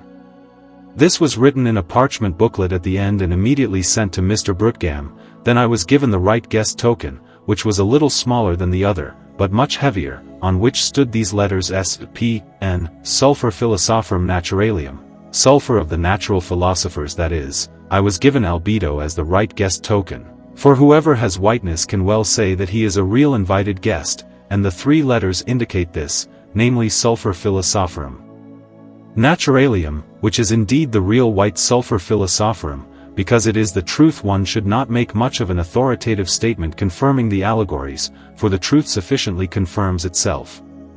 In addition to this, I was given a new parchu, for the floor of the castle, because it is the fortress, or castle, of the moon, was laid out of pure, light marble. I was allowed to give my old shoes to one of the poor people who sat close to the gate, but in good order. These are the 4 impure metals as Mercury, Saturn, Jupiter and Venus, to whomever I wanted. I then gave them to an old man. Then a boy led me with 2 torches into a small room. Then they told me to sit down on a bench, which I did, but they stuck their torches in 2 holes made in the ground and walked away, leaving me sitting there alone.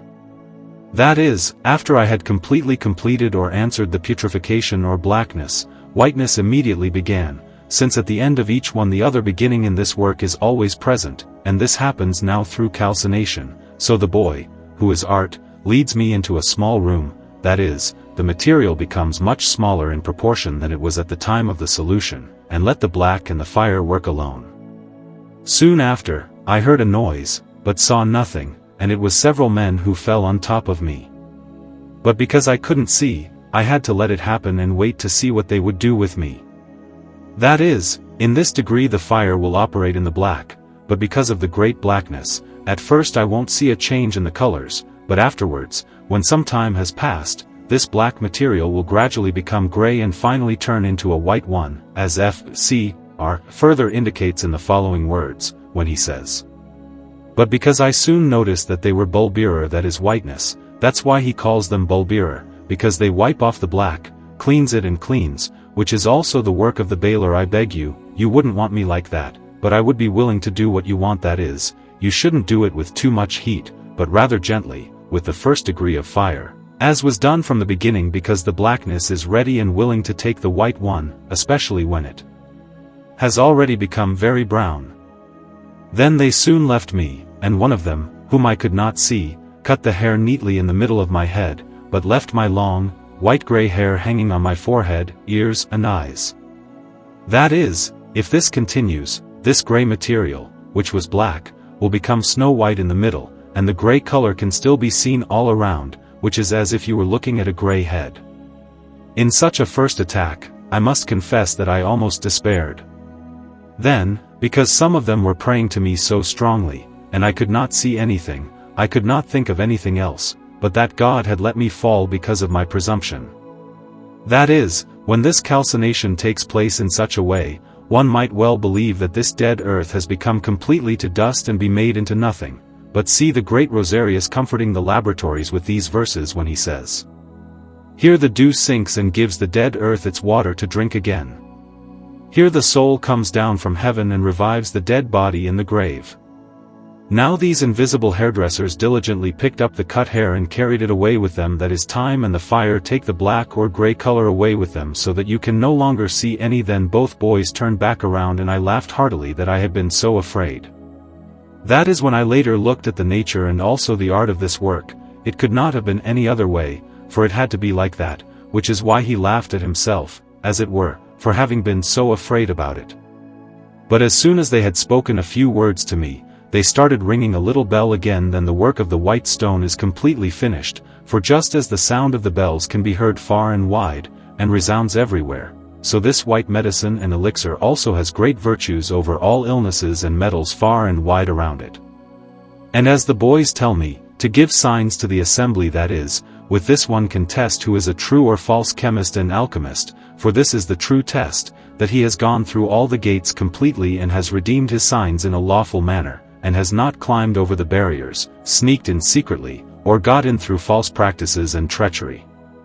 Then there are many who boast of such art. They also make a test piece and transmute an imperfect metal into the moon, but when they have to give an account of how and in what form this happens, they are like butter in the sun. They have only calcified the moon with sulfur and mixed it with other things, so that one cannot tell that there is a moon in it. Then they pour it on the C or F and put it in a strong fire, and the C flies away, burning the lead and the other material that is mixed with it, and the silver remains alone. This is then a real test piece. Yes, it is good silver, one cannot call it anything else, but see? How did this one get into this room? By pranks. Will he also hold the weight? Oh no, such deceivers are soon driven away from the first weight with a whip, with insults and ridicule, as F.C.R. further shows in the third day, and everything is as if seen in a mirror, as it happens in the world with this art. Because they reminded me and led me through many doors and snails into a large hall, that is, after I saw that through art and research into nature, through these ports and passages, yes, even through the degrees of the fire, I now come to the art, to which nature and art have illuminated and led me. I also let myself be found in the large hall, that is, among the number of alchemists, to further research the art, where it then happened. As you will hear further in this hall, that is, under these names of the alchemists there were a large number of guests, the emperor, kings, princes and lords, noble and ignoble, rich and poor, and all kinds of servants, who I was extremely astonished by and thought to myself, "Oh, How you were such a great fool that you made this journey so bitter and difficult, that is, that you called on God so faithfully for it, loved your neighbor so fervently, and despised all temporal luxury. Look, there are some companions who you know well and who you do not think anything of. They are here now, and you have barely come in at the last with all your requests and entreaties. The devil suggested this and other things to me at that time, and I had, as best I know, directed him to the exit. Meanwhile, one of my acquaintances here and there spoke to me. Look, Brother Rosenkreutz, are you here too? Yes, my brother, I answered, the grace of God has also helped me more purely, which they laughed at a lot and thought was mocking, since they also need God in such bad things.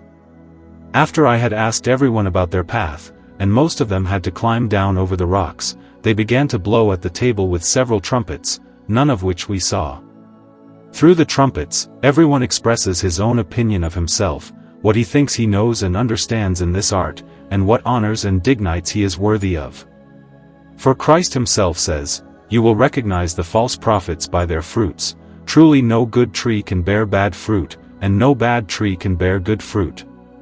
So here too, one can quickly recognize who alchemists and philosophers are. For the true philosophers boast of nothing but their weakness. But the false ones always boast, and one cannot give them as much honor as they would like. Then everyone sat down, each one thinking that he was above the others. For this reason, I and the other poor fellows hardly got a leaf at the lowest table. The two boys presented themselves and one of them prayed /Rs, such a beautiful and wonderful little prayer, which makes my heart rejoice within me. With this he wants to show that if one wants to start and do something, one should always call upon God and ask that he would grant us his grace to do it, which the false alchemists do not care much about. Yes, they completely forget God, his word, and the sermon. They revel, devour, drink and live in all sins. With this they begin their art, and also carry it out in such a way that they finally end up miserably, in great need, shame, insult and ridicule, as can be seen on the third day. However, some large houses paid little attention to this, but laughed together, waved at one another, bit one another in the hut, and indulged in other such fantasies. After that the food was served, and although no one could be seen, anyone who had looked after everything so neatly, it seemed to me that each guest had his own servant. Now when my artists had refreshed themselves a little and the wine had taken some of their shame away from their hearts, then a boasting and whining arose. One wanted to try this, another that, and the loudest were usually useless idiots. Oh, when I think of the supernatural and impossible things I heard then, I would still be angry about it. Finally they did not stick to their order, but one liquor got in between the gentleman and another, and they gave such tricks that neither Samson nor Hercules could have pulled off with all their strength. One wanted to rid Atlantean of his burden, the other wanted to pull the three-headed Cerberus out of the light again. In short, everyone had his own squadron, and the great lords were so reckless that they believed their own. And the villains were so bold that even though one here or another there had been slapped on the fingers with a knife, they paid no attention. That is, even if a false alchemist has been found to be a liar by a prince and lord and punished for it, the others still have no qualms about reporting back to them, because they think that you will hide your roguery better and use beautiful, elegant words to make him believe you. But if someone gets hold of a golden chain, they all want to risk it. I saw one who could hear the heavens rustling, another could see Plato's idea. The third wanted to count Democritus' Automos. There were also not a few of the eternally mobile people. In my opinion, many had a good understanding, but they gave it too much credit, to their own ruin. Finally there was also someone who wanted to talk us through it briefly. He saw the servants who were waiting on us, and he would have continued his argument even longer if one of the invisible upholders had given such an honest upholding of his lying mouth that not only he, but also many around him, kept quiet like mice. It is the same even today, when artists and false alchemists come together. They all know a lot, and one always wants to know more and be more highly regarded than the other, until finally one of the upholders gives them a slap in the face. Then they keep quiet, that is, when they are publicly proven to be false, and finally hanged, beheaded or whipped. Then the other brothers, who had previously had big mouths, keep quiet. Then they are convinced in their conscience that they understand nothing about the arts, and yet boast a lot about them. But what pleased me best was that all those I had paid attention to were very quiet in their actions and did not shout loudly, but recognized themselves as ignorant people for whom the mysteries of nature were too high and they were much too low. Hereby he gives us a counter-lesson that we should not believe such chatterers and sophistical vagabonds, but take an example from here, for he who knows such art does not boast, but keeps it quiet and discreet. If you now want to achieve something fruitful in this art, then keep quiet and search diligently.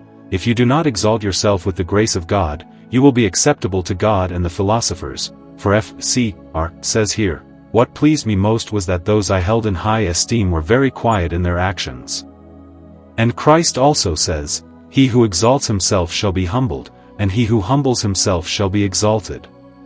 For he who thinks he knows a lot, knows nothing, for he thinks he knows much more and understands a task much better than another, and thus pretends to learn from others, and thereby he brings misery upon himself.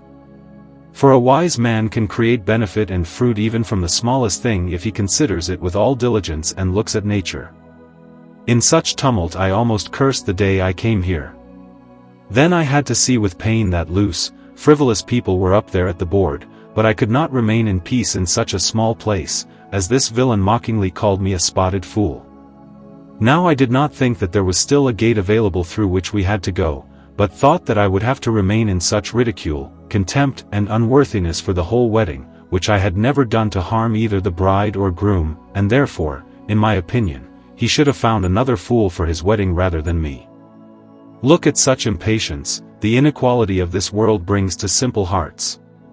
But that was actually a part of my lameness, which I dreamed of as mentioned above. Here it is still abundantly clear that we should not turn to such land swindlers, even though they may come to great honor and dignity for a while, and also oppress other art lovers, laugh at them and mock them, and even say that because one does not want to follow in their godless lives, it is a calamity, they are in captivity, one must not disturb them, they will in time bring out young fools and more such insults. But constantly in prayer and researching all the virtues of art, God will not let us spend the whole wedding in such mockery, because there is still a gate where we must bear the weight.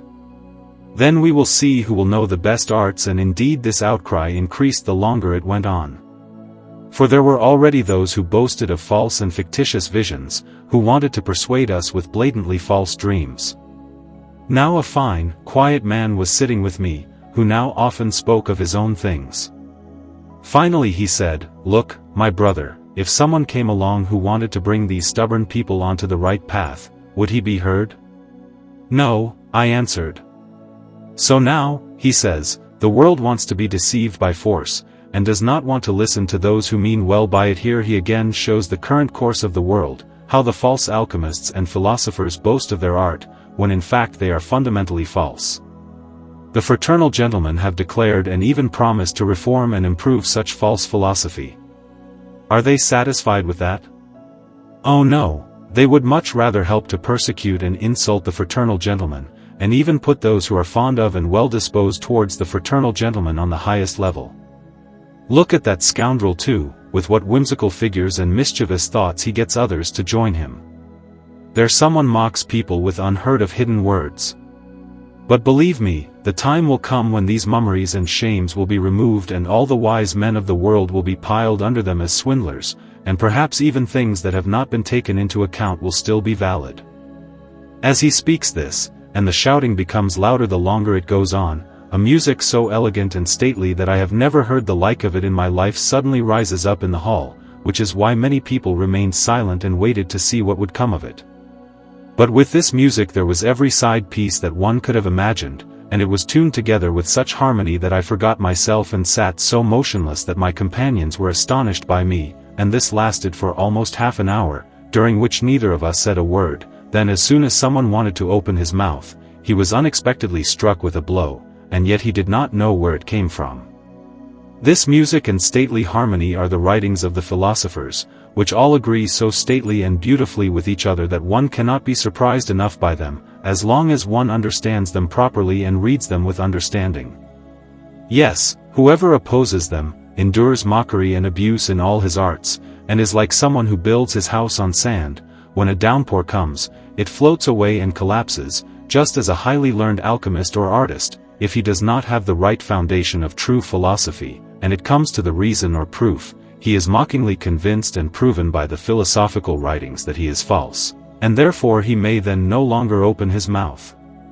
Methought, because we were not able to see anything of the musicians, if only I could see all the instruments they used with this, he also gives us a fine lesson that we should follow his example, since it is impossible for us to see the musicians, since some of them died hundreds, even thousands of years ago, so we should make an effort to see their instruments, that is, their leftover writings, and to amuse ourselves with them.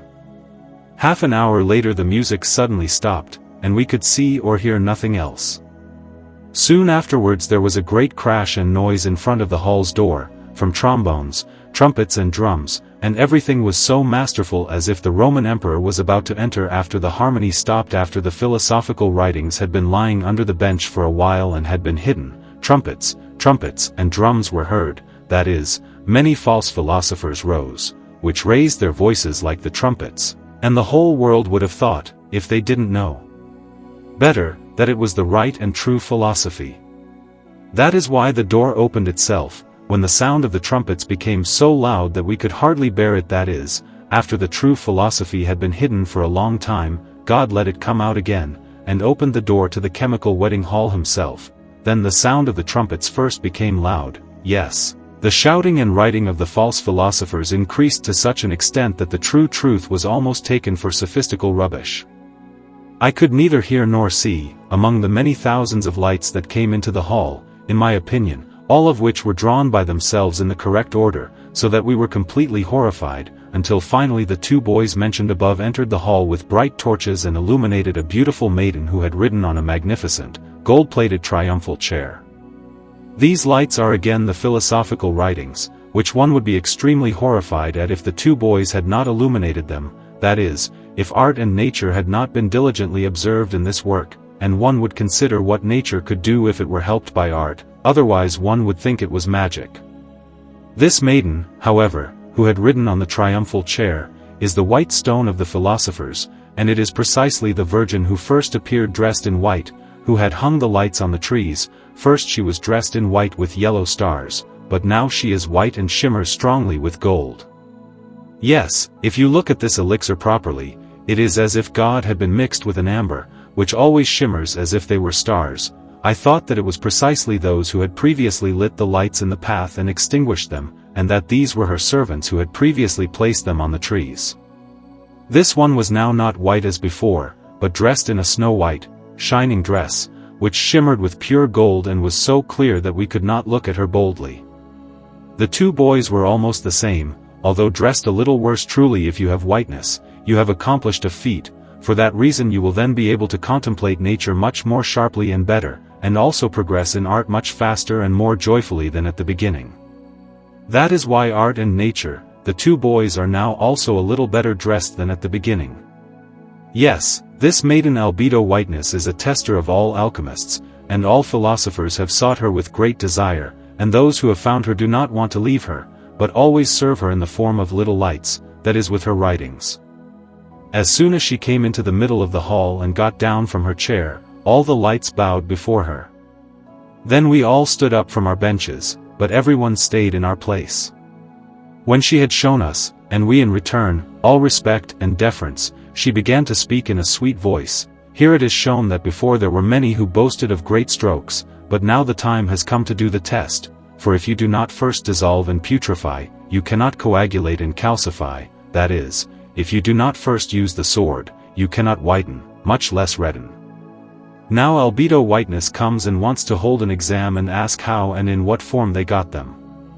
Heaven declares himself to be in the following verses: the king, my most gracious lord, who is now not too much, as well as his most beloved bride who is entrusted to him in honor, who have now seen with great joy your arrival ready, and offer each one in particular their grace at all times, and wish from the bottom of their hearts that you succeed at all times, so that your future wedding joy will not be mixed with anyone's sorrow. Then they again politely bowed with all their little lights, and soon after began, you know that in the summons no one has been summoned here who has not received all the beautiful gifts from God for a long time, and has been adorned with all the necessities, as is fitting in such a case.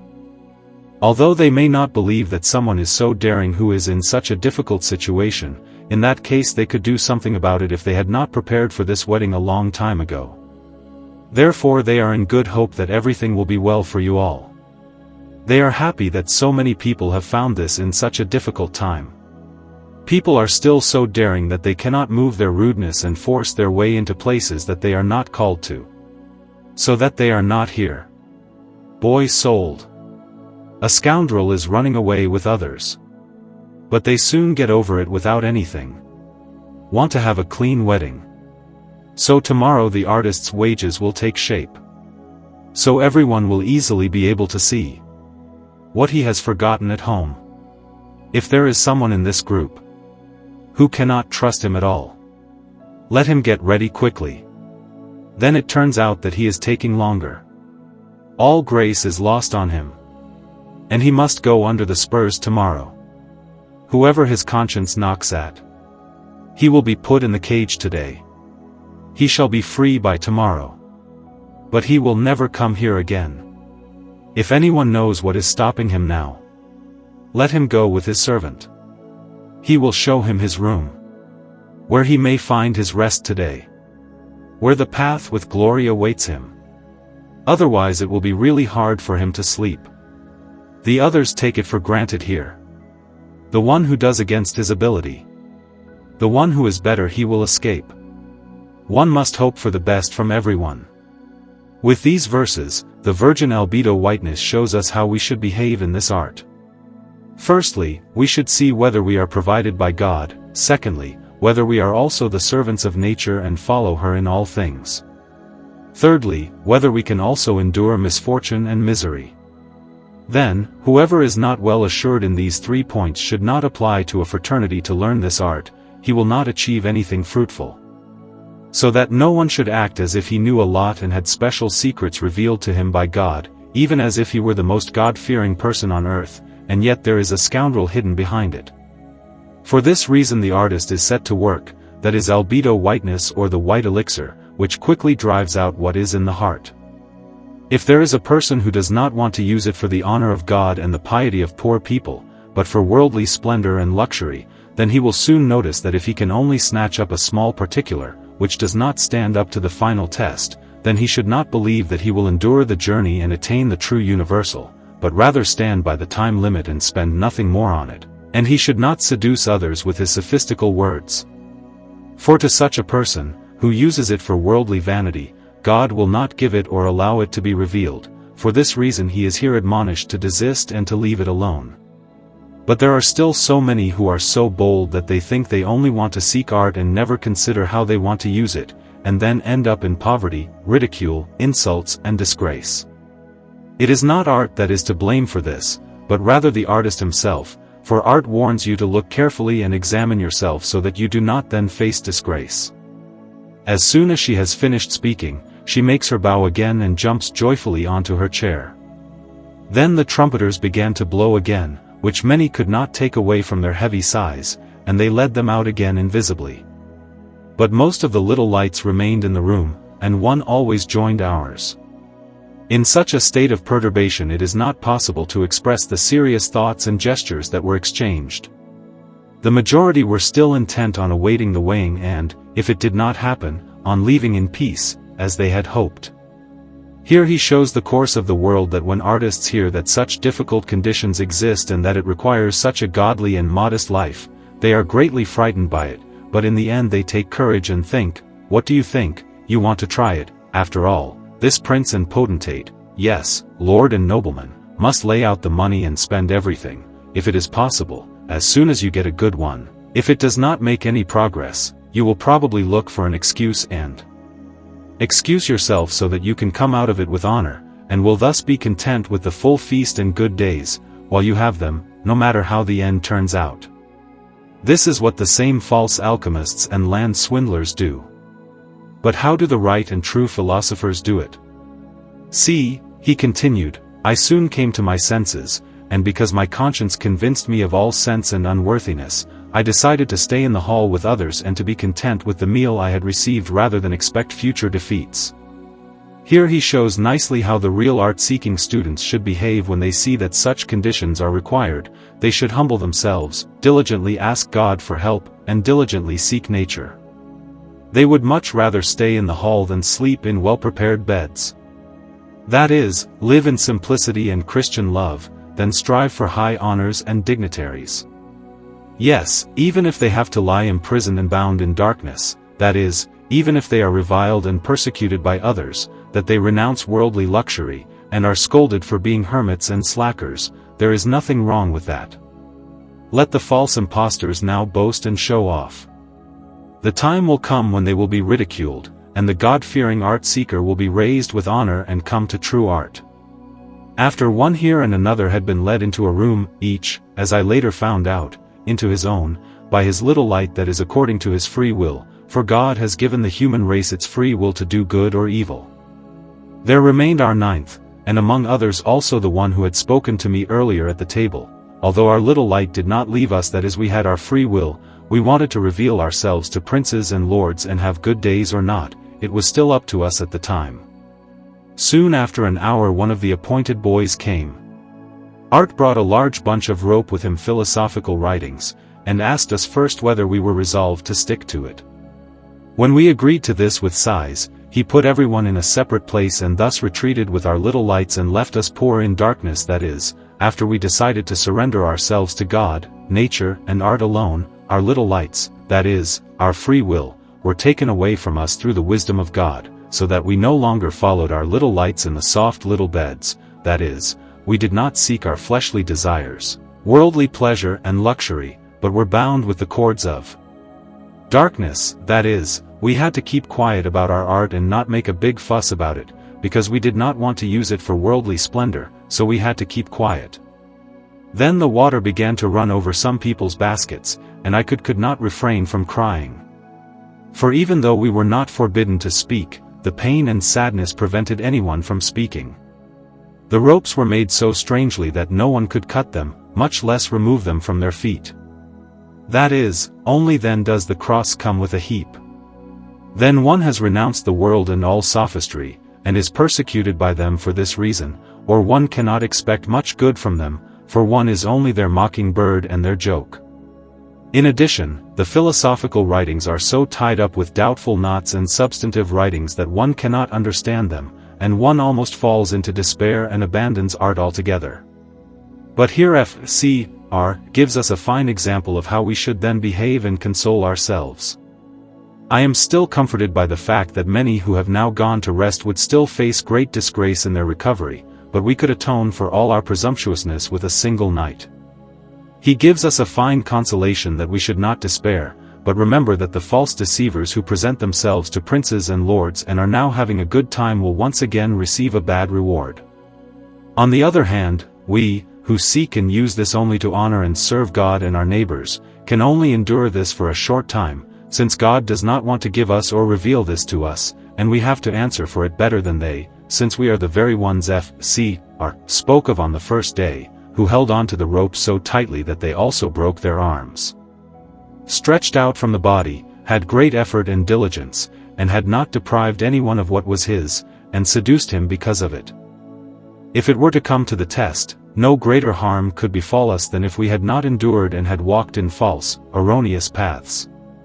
The others, however, would have to give a great account of this to God and also here to man, because of their seduction, by which they had seduced others and brought misfortune. Until I finally fell asleep in my heavy thoughts.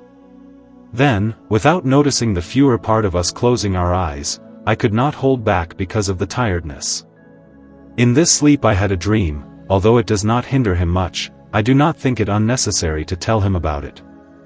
This dream would have been unnecessary, since everything has been sufficiently widely reported before, but nevertheless, so that we can see how pride and greed are such a great hindrance to this work, he repeats everything that was said before in a very brief summary in this dream, so that no one should be proud of the gifts that God has given him and make them known, since the one who gave them to him can also take them back, unless he uses them to please God, as the author explains in the following dream. I thought I was on a high mountain and saw before me a large and wide valley. The world. In this valley there were an indescribable number of people together, each of whom had a thread on his head, that is every person's happiness with which he was attached to heaven. Now one hung high, the other low, that is one exalts himself highly with his happiness, while the other always remains in his simplicity on earth.